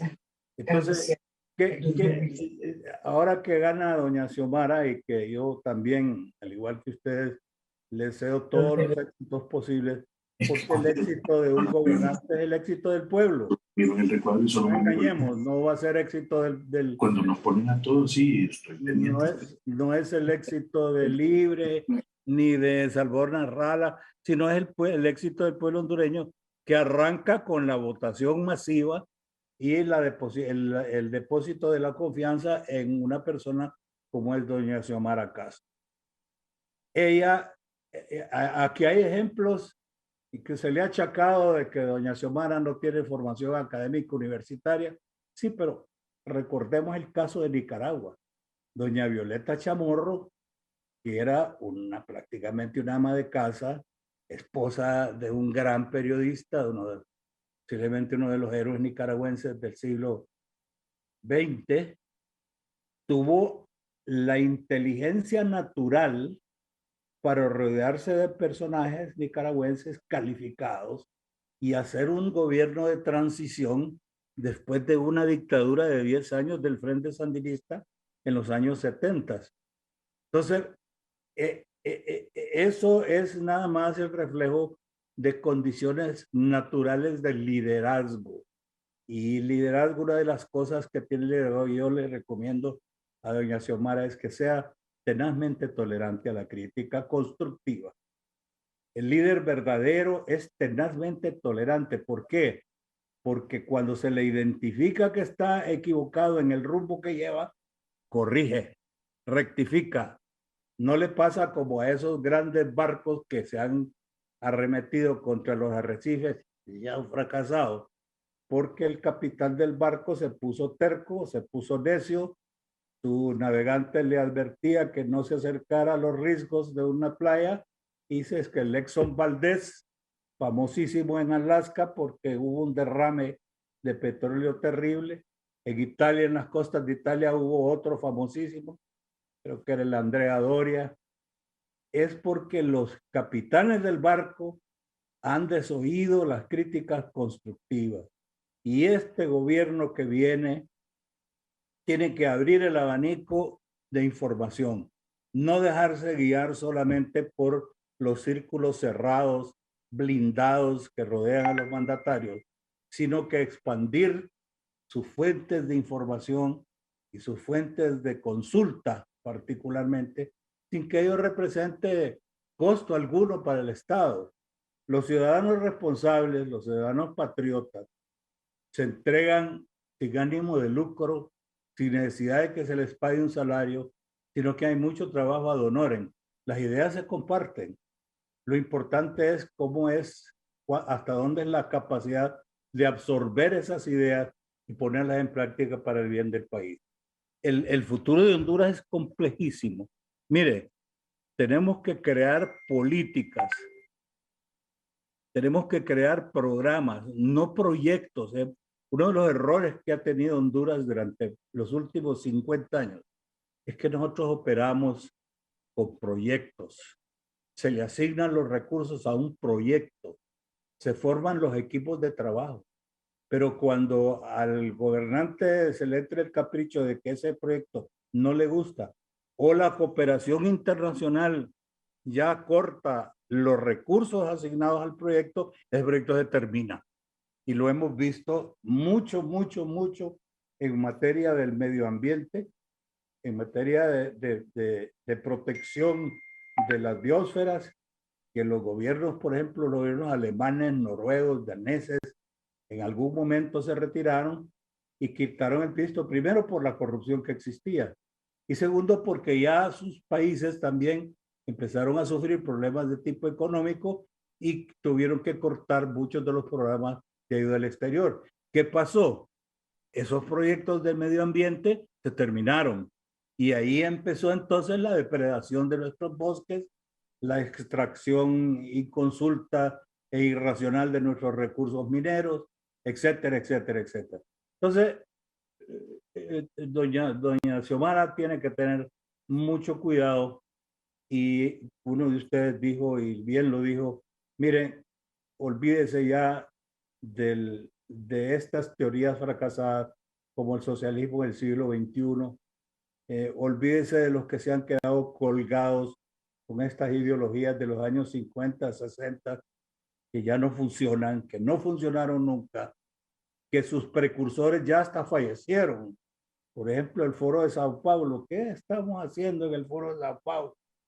¿Por qué no creamos un foro centroamericano que propenda, digamos, a la consolidación de los países centroamericanos en el sueño morazánico. ¿Por qué no revivimos eso en vez de andar navegando con banderas de locos en otros lados? Y esto no es ser antipatriótico ni ser cavernario, ni ser derechas, no. Esto es cuestión de ser patriota, de ser hondureño, pensar con la esencia de la inteligencia nuestra que Dios nos ha dado. No andemos explorando en otros patios los que podemos sembrar en nuestro propio territorio. Y yo quiero tocar un tema también que tocó Carlos Urbizo, en el sentido de las sedes. Mire, aquí se han creado también espantapájaros, azorralocos, como dicen, en el sentido de que van a venir grandes demandas. Y Juan Carlos también puede decir desde el punto de vista jurídico, lo que se declare inconstitucional es nulo desde el principio. Lo que puede haber es grandes negociaciones, porque no podemos desconocer la realidad de aquellas inversiones que ya se han hecho. Hay otras inversiones que están en papel nada más. Ahí no ha habido erogación de recursos ni nada. Pero lo que ya está hecho, por ejemplo, me refiero al proyecto visible de San Marcos de Colón. Bueno, sentarse con los inversionistas. Alguien mencionaba, no sé quién mencionó, tenemos los modelos de las zonas libres de desarrollo. ¿Por qué no adaptarlas? Si se requiere otro modelo, adaptemos, mejoremos el concepto de zonas libres y se le dan las garantías, pero no sacrificando, ni exponiendo, ni vendiendo, ni enajenando la soberanía jurídica del país, ni tampoco el territorio nacional. Que actúen como actuamos los hondureños y nos arriesgamos. Todos los que nos hemos arriesgado durante 50, 60 años en poner en juego, ya no tanto nuestros capitales, porque en Honduras no han habido en realidad capitales. Yo siempre he dicho les digo que el capital de los hondureños está en el bolígrafo. Y este bolígrafo sirve para firmar los documentos y los pagarés en los bancos. Porque la gran mayoría de lo que vemos son fachadas. No hay capitales como los que hay en Guatemala, ni existen como los que hay en el mismo Salvador, por lo menos hablando de Centroamérica. En Honduras somos pálidos en ese sentido, anémicos. Tenemos algunos capitales nuevos, frescos, pero no son suficientes por sí solos para levantar todo un país. Entonces, si conocemos esas realidades, empecemos a trabajar con nuestros propios recursos y sobre todo, lo más importante, el elemento humano.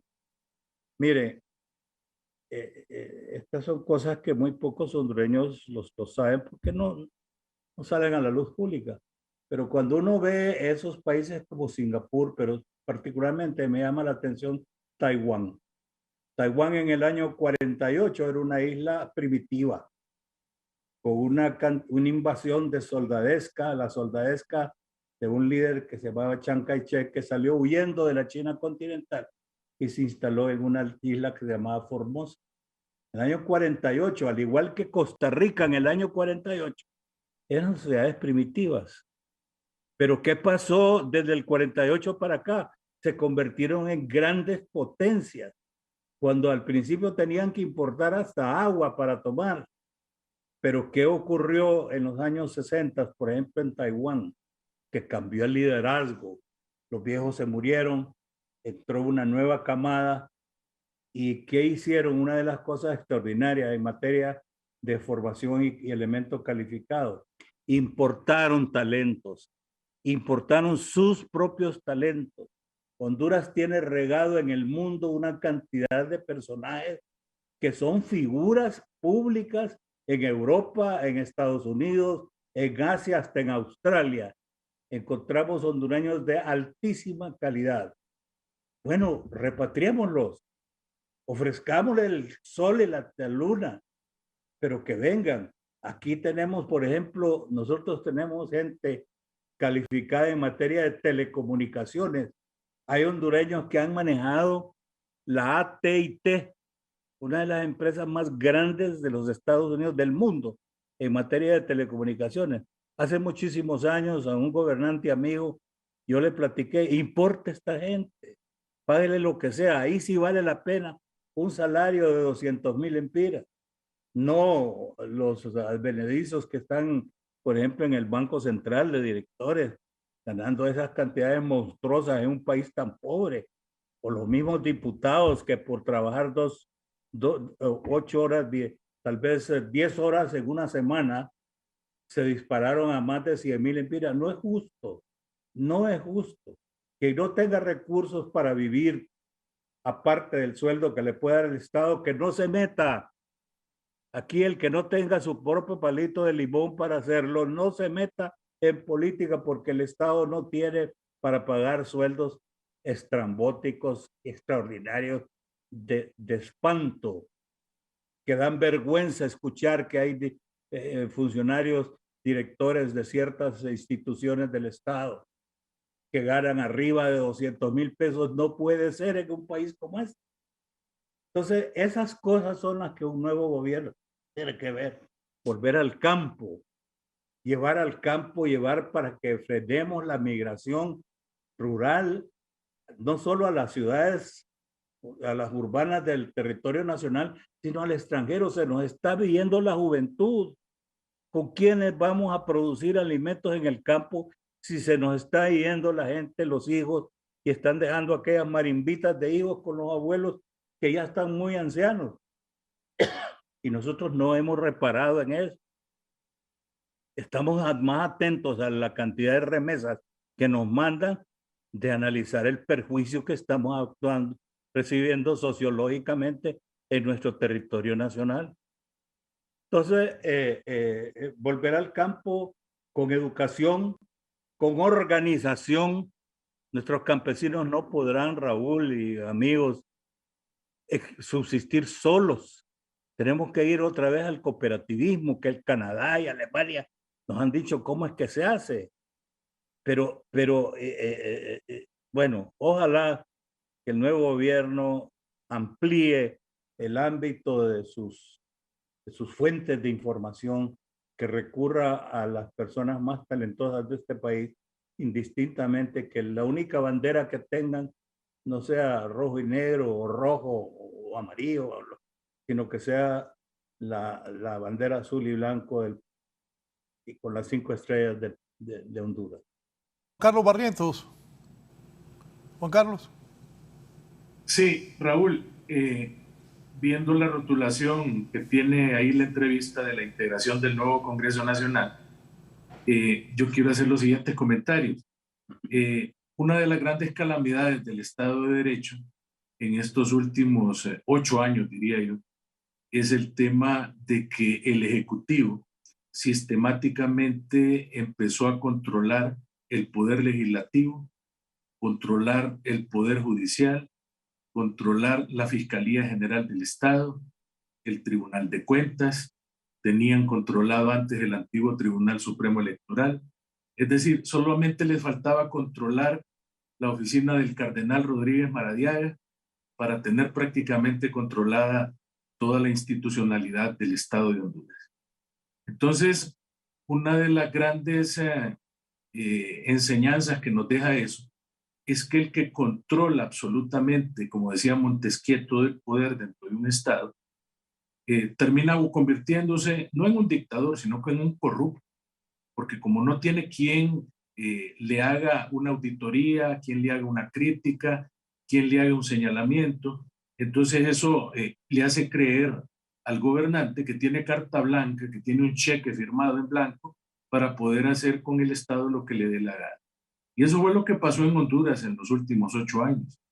Fíjese que haciendo una estadística, prácticamente de 10 proyectos de decreto que aprobó el Congreso Nacional, 9 eran enviados por el Poder Ejecutivo. Y cuando los enviaba el Poder Ejecutivo, simplemente presentaba un diputado una moción que de repente solamente levantaba la mano en su vida para eso, pidiendo dispensa de 2 debates, y el secretario venía suficientemente discutido, se aprueba, queda aprobado. Y así se fueron aprobando en Honduras un montón de adefesios jurídicos que después los sectores sociales, después del trueno, Jesús María, vinieron a cuestionar de que por qué se habían hecho ese tipo de aprobaciones legislativas. Entonces, con esta nueva integración que se está vislumbrando para el Congreso Nacional, estamos observando que no va a haber una mayoría ni calificada, ni mucho menos simple para uno de los partidos políticos. Libre se visualiza con 50 o 52 diputados, contrario a los que tenía el Partido Nacional actualmente, que tiene 61, hace ver de que va a ser necesaria la integración de pactos políticos en el Congreso Nacional, como hacen los parlamentos europeos, para mantener un equilibrio en la gobernanza. Esto va a permitir también un mayor debate social y va a permitir una socialización, que es lo que siempre debieron haber hecho, de muchos instrumentos jurídicos que se han aprobado ahí en el Congreso. Definitivamente, para el tema de las sedes, yo siento que mal hicieron poner como campaña política de decir doña Xiomara, yo voy a eliminar la sede. Es que ella no puede hacerlo. Es decir, esa no es función del presidente de la República, no es atribución del presidente de la República. Este tipo de actos debieron de haberse declarado inconstitucionales por la Corte Suprema, pero la Corte no lo hace porque, repito, está cooptada por el Ejecutivo. Entonces, el único que puede derogar, modificar o cambiar el esquema de las sedes es el Congreso Nacional. Y como se trata de una reforma constitucional, tiene que tener mayoría calificada de 2/3, es decir, 86 diputados. Y para ello Libre tendría que unirse con los 12 o 14 diputados que pueda sacar el Partido Salvador de Honduras, y tiene también que unirse con la bancada del Partido Liberal. De otra manera, nunca van a poder cumplir la promesa de campaña de Xiomara, que, repito, no era atribución de ella, sino que es atribución del Congreso Nacional. Y ella no puede garantizar qué cosas van a ocurrir dentro del Congreso Nacional, porque ahí, al no tener mayorías claras, definitivamente se tiene que entrar en procesos de negociación, que usted no puede en determinado momento de antemano señalar cómo van a quedar ese tipo de negociaciones. Y así va a ocurrir también con el nombramiento de la Corte, con el nombramiento del fiscal y con los otros entes de elección de segundo grado del Congreso, que se ocupe esa mayoría de 86 diputados. Entonces, reviste singular importancia quién va a presidir ese poder del Estado, porque recordemos que según la Ley Orgánica del Poder Legislativo, el presidente tiene facultades omnímodas ahí en el Congreso Nacional. No es un secreto de que ahí se discuten en la agenda legislativa lo que el presidente quiere que se discuta. Y lógicamente la Secretaría tiene mucha importancia también, porque recordemos que en el pasado han habido problemas, por ejemplo, aquella famosa fe de ratas, donde trastocan los decretos legislativos al momento de mandarse a publicar a la Gaceta, y todas estas cosas de la transcripción de las leyes y la fe que se da de las mismas lo hace la Secretaría del Congreso. Entonces, reformar esa ley orgánica del Congreso, mire, cuando se está en la oposición todo el mundo la quiere reformar, principalmente los que están opuestos al gobierno, pero ya cuando son gobierno ya las cosas las ven desde otra óptica, y entonces no van a querer en determinado momento disminuir su poder, limitándose o autolimitándose ellos mismos en la función legislativa. Por eso yo dudo mucho que temas como, por ejemplo, la inmunidad parlamentaria puedan en determinado momento prosperar, porque para nadie es un secreto de que la función legislativa antaño ha sido una función privilegiada, donde a ningún diputado se le ha podido en determinado momento señalar o pretender amenazar, coaccionar de alguna forma por sus votaciones en el seno del Congreso Nacional. Entonces, siento yo que el espíritu de la inmunidad parlamentaria es totalmente diferente a la inmunidad que había antes. Porque en la inmunidad que había antes, cuando declaraba el Congreso con lugar a formación de causa, era una inmunidad no solamente de tipo parlamentario, sino que prácticamente usted tenía inmunidad penal, inmunidad civil, inmunidad en cualquier campo del derecho. Usted no podía ni tan siquiera promoverle una demanda de alimentos, porque inmediatamente se invocaba la inmunidad que tenían el diputado, el presidente, los secretarios de Estado, para que usted no pudiera ser encausado. Repito, esa inmunidad parlamentaria viene a crear una coraza dentro del parlamentario que definitivamente lo hace gozar a mi criterio, de independencia al momento de legislar. Lo otro, Raúl, es que algo que ha contaminado bastante el Congreso Nacional, y esto debe verse ahora en este nuevo Congreso, es el tema de los fondos departamentales o los fondos que se le dan a cada diputado para que pueda realizar proyectos, entre comillas, de carácter social en sus comunidades. Mire, Raúl, nosotros siempre hemos manifestado que el legislador va al Congreso Nacional a legislar, a emitir leyes. Ellos no van a realizar ayudas de que te voy a poner una carretera, que te voy a poner un puente, que te voy a poner energía eléctrica. Esa es función propia del Poder Ejecutivo. Es decir, aquí los diputados cuando andan en campaña andan ofreciendo escuelas, andan ofreciendo todo tipo de obras de infraestructura, y esa no es la función del diputado. La función del diputado es ir a legislar, es ir a actuar como una persona que va a diagramar el esquema del orden jurídico dentro del Estado. Y ese tipo de cosas, definitivamente, son cosas que nosotros tenemos que tomar en cuenta, tomar en consideración. Son cosas que definitivamente nosotros no podemos dejarlas pasar. Y son cosas, Raúl, que tenemos que tomar en consideración al momento de elegir. Fíjese que aquí la gente elige por emotividad, elige por circunstancias. Mire usted cuánto médico va a haber ahí en el Congreso Nacional. Va a haber una barbaridad de médicos. ¿Y por qué van a haber tantos médicos?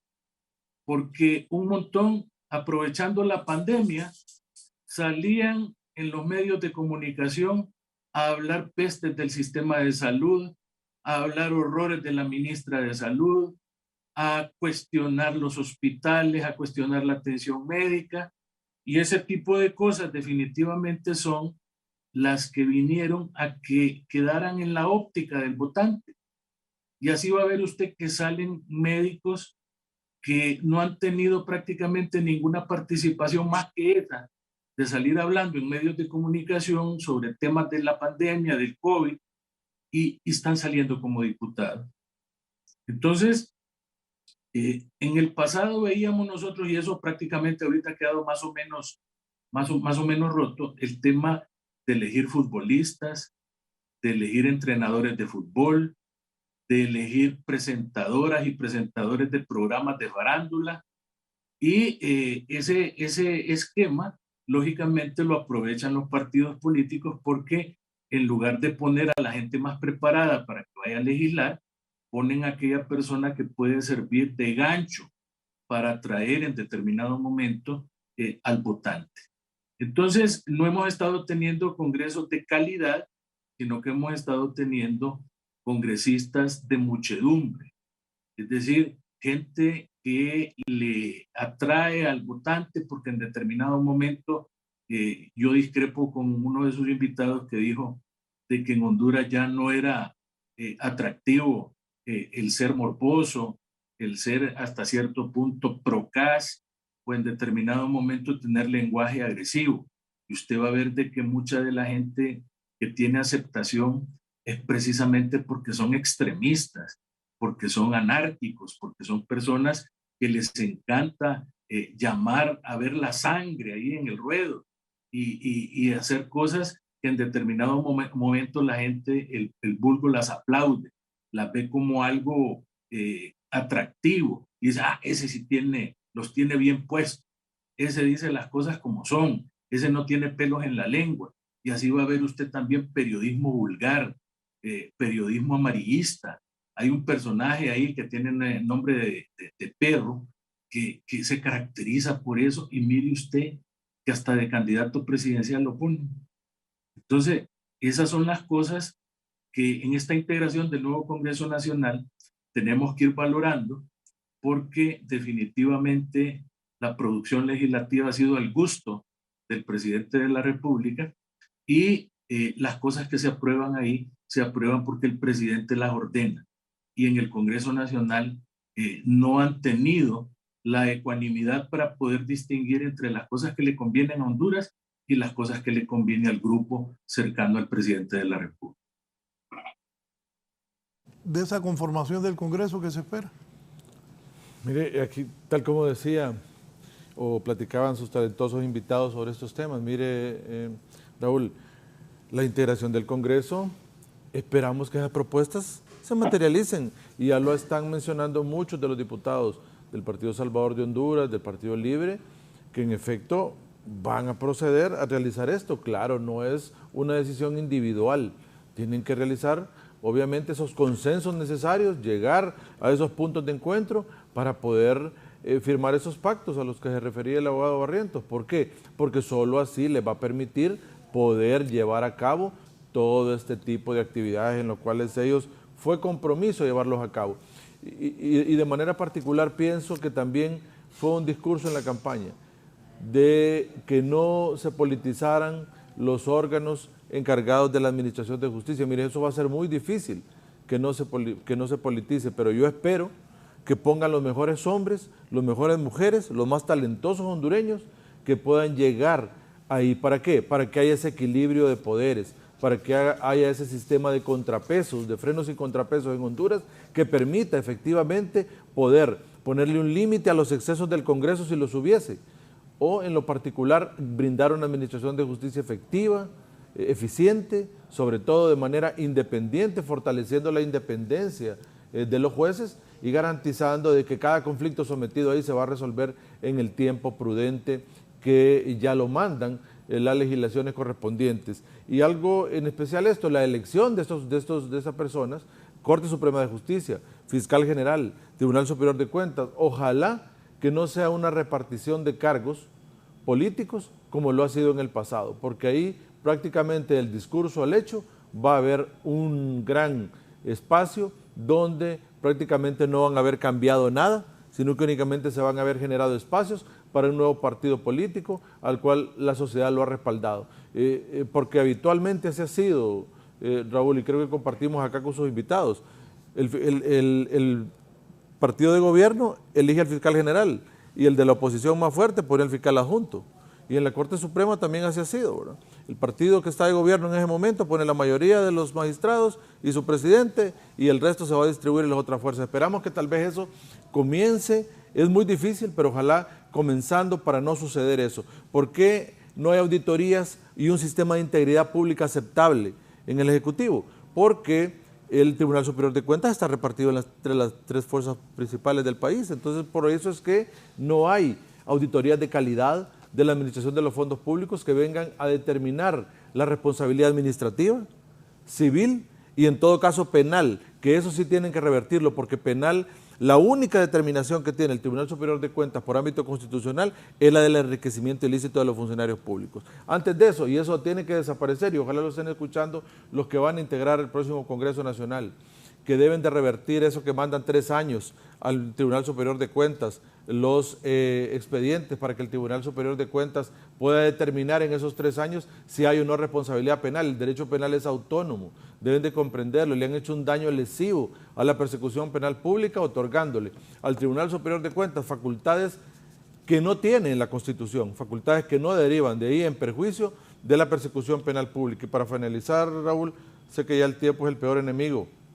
En este momento, ojalá que el nuevo gobierno comprenda, y también el Poder Legislativo, que ya no vayan a endeudar más al país con préstamos en organismos multilaterales de crédito, en los cuales solo se utilizan para realizar transferencias condicionadas de dinero a la población.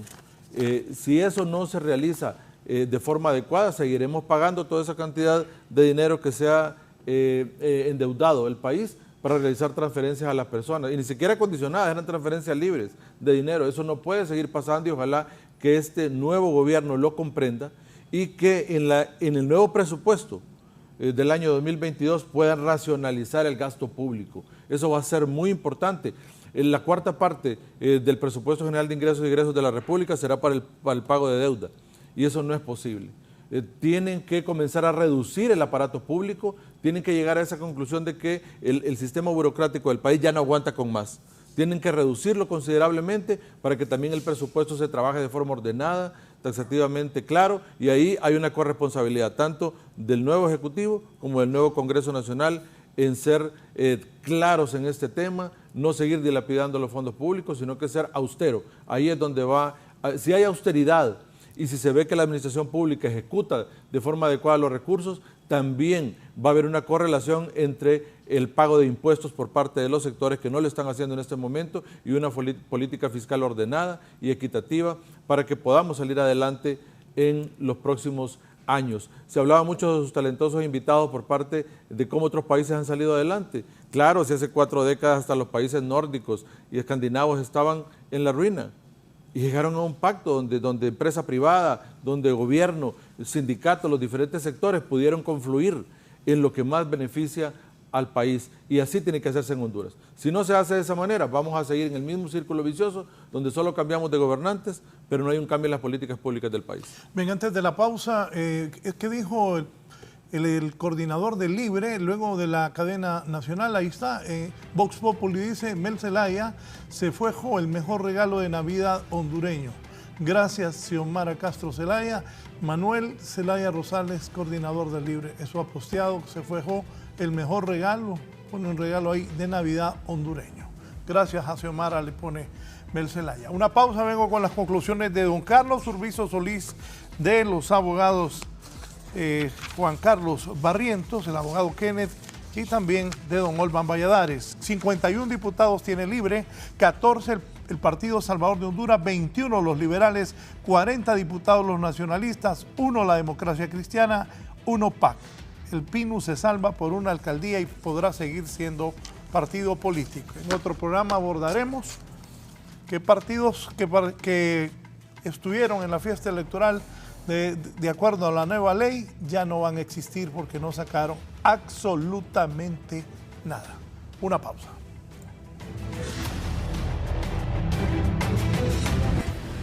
Ya volvemos con más de la entrevista con Raúl Valladares.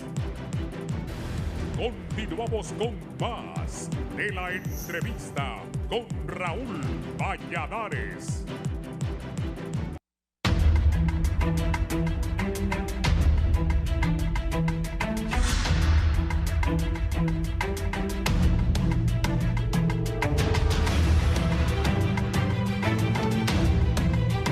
Bien, yo quiero agradecer a 4 distinguidos hondureños que hayan aportado su talento, sus conocimientos, para que nuestros televidentes tengan una claridad de gente pensante sobre la realidad del país.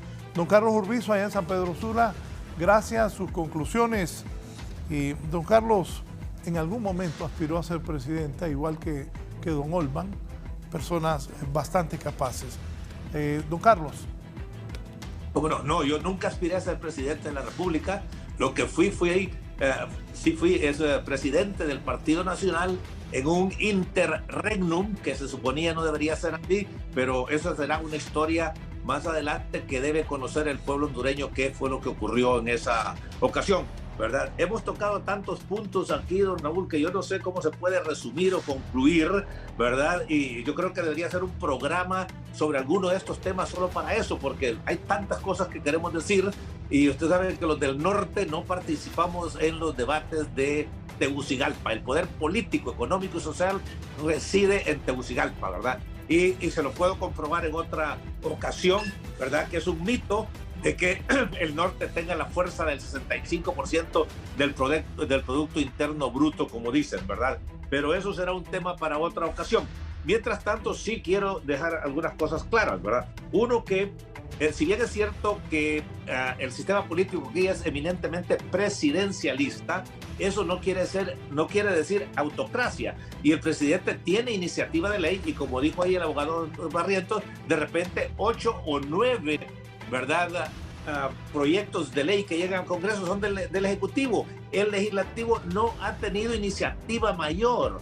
Y le voy a agregar algo que yo quisiera que alguien hiciera, que tomara las leyes que se han pasado en los últimos 4 años, por decir un periodo, y que vea cuántas fueron para favorecer al pueblo y cuántas fueron de otra naturaleza. Y van a encontrar, estoy seguro, que la mayoría no tenían que ver con favorecer al pueblo hondureño. Así que doña Xiomara sí tiene iniciativa de ley y puede proponer al Congreso, ¿verdad?, que se deroguen las sedes, que es una cuestión bien importante.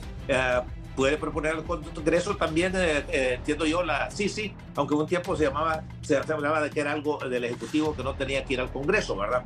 En segundo lugar, se queda en el tapete la reforma electoral que tiene que llevarse. Después de 25 años de esta causa, no voy a perder la oportunidad de repetir que los movimientos, dueños de movimientos, cocientes y residuos electorales son la negación de la democracia. Vea usted, ahí en Francisco Morazán va a salir un diputado con 11,000 votos, por Dios, ¿no? Y así ha sido anteriormente. Y no van a salir otros que tuvieron 40, 50, porque la distribución fue distinta, ¿verdad? Luego, el presupuesto general de la nación es algo que tiene que enfrentarse. Toda la vida ha sido mal elaborado, mal aprobado y mal ejecutado y mal analizado. Así que yo creo, ¿verdad? Y les recomiendo, ¿verdad?, a este gobierno entrante, como lo he hecho anteriormente y desde luego no lo han hecho, que se reformule el presupuesto, que esos primeros 100 días se dediquen, y yo he investigado si es posible y me han dicho que es totalmente posible, de replantear el presupuesto. El presupuesto que queda es el que dejó el partido saliente. Ella llega, ¿verdad? Y entonces tiene que comenzar a ejecutar lo que ha prometido, y el Ejecutivo, su herramienta principal es el presupuesto general de la nación, ¿verdad? Y ahí, pues, sería bueno que pudiéramos participar nosotros como sociedad civil en eso, pero la realidad es otra.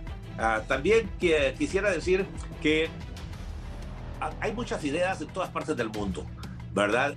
Pero los gobiernos no escuchan a los que están afuera, solo escuchan a su pequeño círculo. Y quiero decirle que en alguna medida eso es cierto aún en el primer mundo, y es una que hay, pero aquí absolutamente, ¿verdad? Y tenemos que ver cómo integramos. Cuando se habla de integración nacional, es nacional, todo el pueblo hondureño.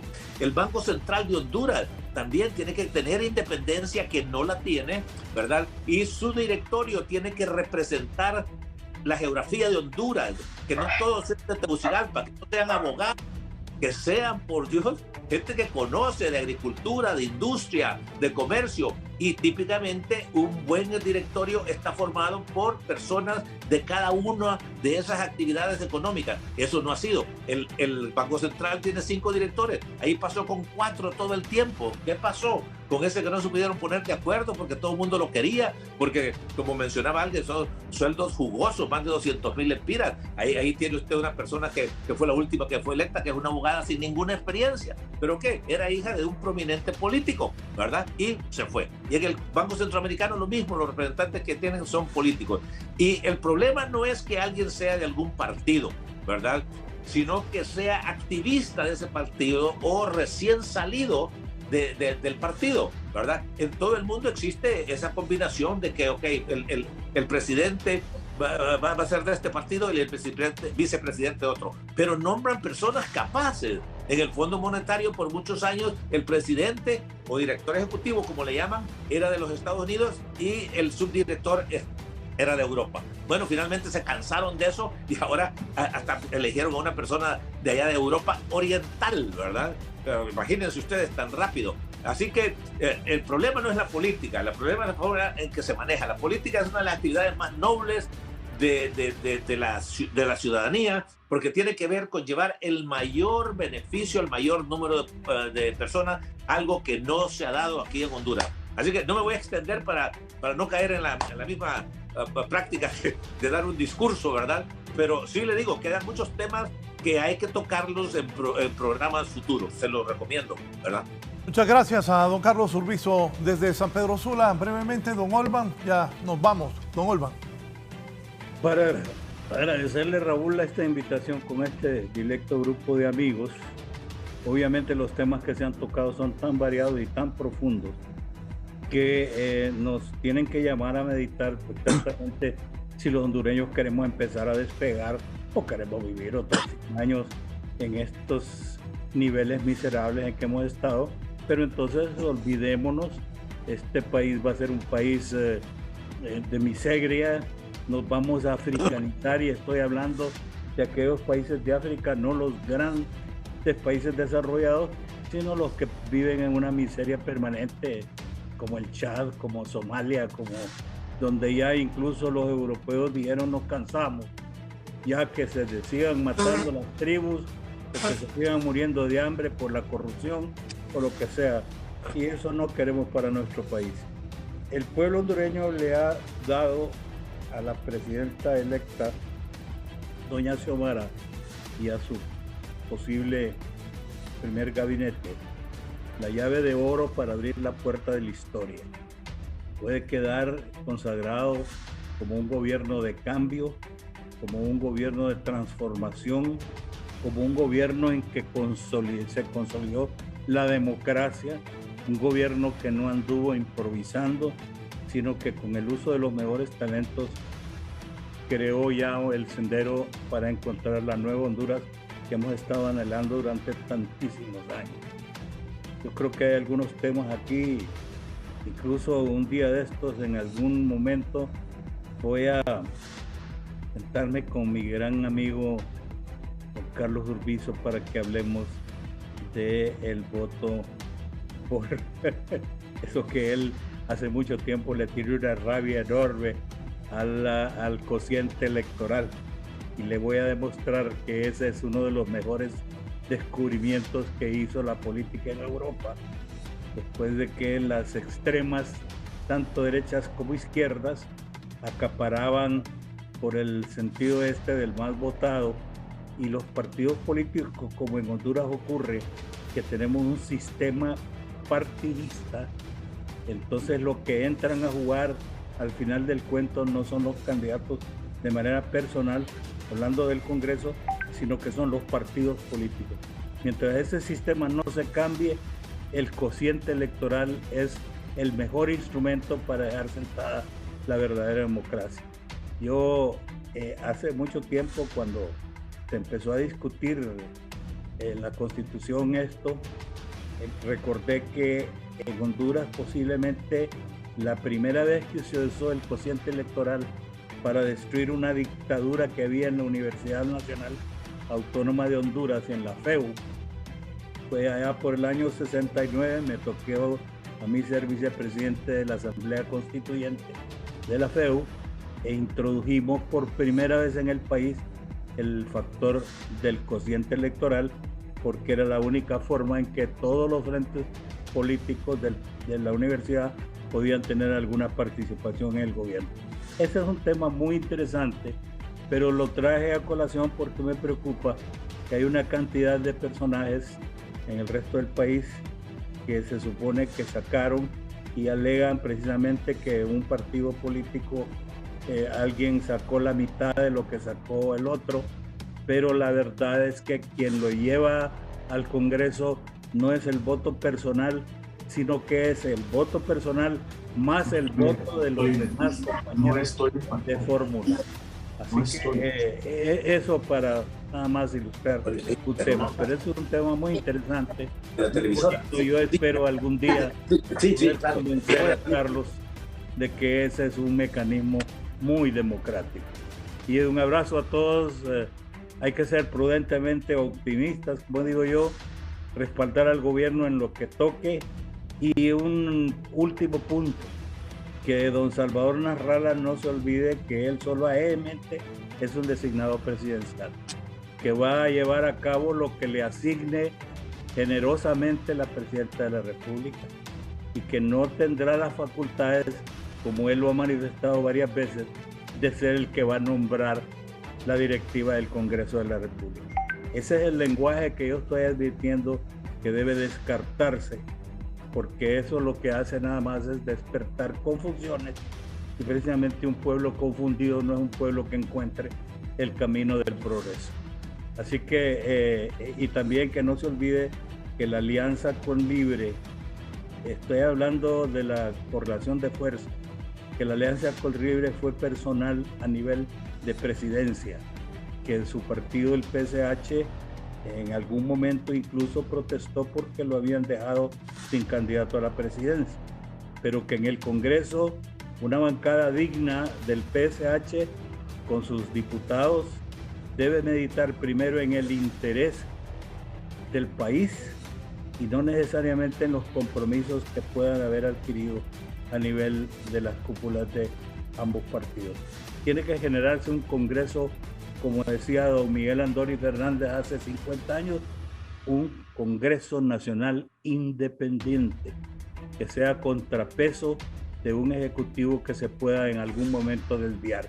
No deseamos eso ni lo estamos esperando, pero como los personajes hondureños son tan susceptibles, incluso a los tilines de nuestro bien querido y no olvidado don Rafael Pineda Ponce. Entonces tenemos que decirles que un nuevo Congreso tendrá también la oportunidad de entrar a la historia como un ente colegiado que respetó la Constitución, pero sobre todo amó a Honduras. Muchas gracias, Raúl. Un abrazo a todos, feliz pre-Navidad y que el próximo año no sea leve, la verdad. Gracias al economista y precandidato presidencial don Olvan Valladares. Abogado Juan Carlos. Raúl, gracias por la invitación. Un abrazo fraterno a Kenneth, a Olvan y a Carlos. Y felicitar a doña Xiomara Castro de Zelaya por ser la primera mujer electa presidenta. Felicitarla porque con sus iniciativas ha logrado volver a sembrar la paz y la esperanza en el pueblo hondureño, y decirle que las mismas personas dan los mismos resultados, que ojalá que las personas que coloquen en los diferentes cargos sean técnicos, conocedores y personas que no vayan a hacer política y que no vayan a arruinarle el gobierno, y que ojalá que concluya con éxito toda la gestión para bien del pueblo hondureño. Gracias, Raúl, un abrazo. Gracias al abogado Juan Carlos Barrieto. Abogado Kenneth. Gracias, Raúl. Han sido tan importantes todos los temas que se han tocado hoy este día acá, que cada uno de ellos podría merecer un programa en particular. Pero un tema que me llamó la atención, ya para cerrar, lo que manifestó don Carlos Urbizo, el tema del cociente y el residuo. Generalmente, y también lo reafirmó ahora don Olvan, que voy en esa misma tesis, mire, los derechos de las minorías son importantes, y en un país como este, donde todos los sectores puedan estar representados, es bien importante. De lo contrario, con esta votación masiva que llegó, tendríamos un Congreso Nacional que prácticamente 110 diputados fueran de libre, ¿verdad? Entonces no habría esa representación por la cantidad de votos que sacaron. Pero realmente, y hay muchos estudios sobre esto, ¿verdad? Importantes. Los derechos de las minorías en las democracias liberales son importantes por la multiculturalidad, por el género, por un montón de diversidad, y creo que nosotros hemos adoptado eso, y sin lugar a dudas que hay mucho sobre esto. Julieta Vivanco de la Universidad de Chile tiene un artículo muy bueno sobre la multiculturalidad. Y cierro diciéndoles que Honduras necesita de hombres éticos, valientes, y ojalá que este nuevo gobierno lo haga así. Y que también la derogación del Código Penal era una propuesta que se hizo de campaña, pero si no logran llegar a ese punto, deroguen o no, los delitos contra la administración pública en Honduras necesitan penas mayores, penas severas, mayores de 20 años, para que nadie se atreva a tocar la cosa pública, a tocar esos dineros que son de todos los hondureños. El día que eso pase, van a cambiar mucho acá los delitos contra la corrupción, porque ese es uno de los ejemplos que pasó en esos países desarrollados. Siempre es un placer estar acá acompañándolo, licenciado Raúl, y sobre todo estar con tantos talentosos invitados que usted ha tenido, a los cuales les envío también un fuerte abrazo y una feliz Navidad de antemano si no volvemos a coincidir. Gracias a todos, los invito a continuar en sintonía de Canal 11. Buenos días.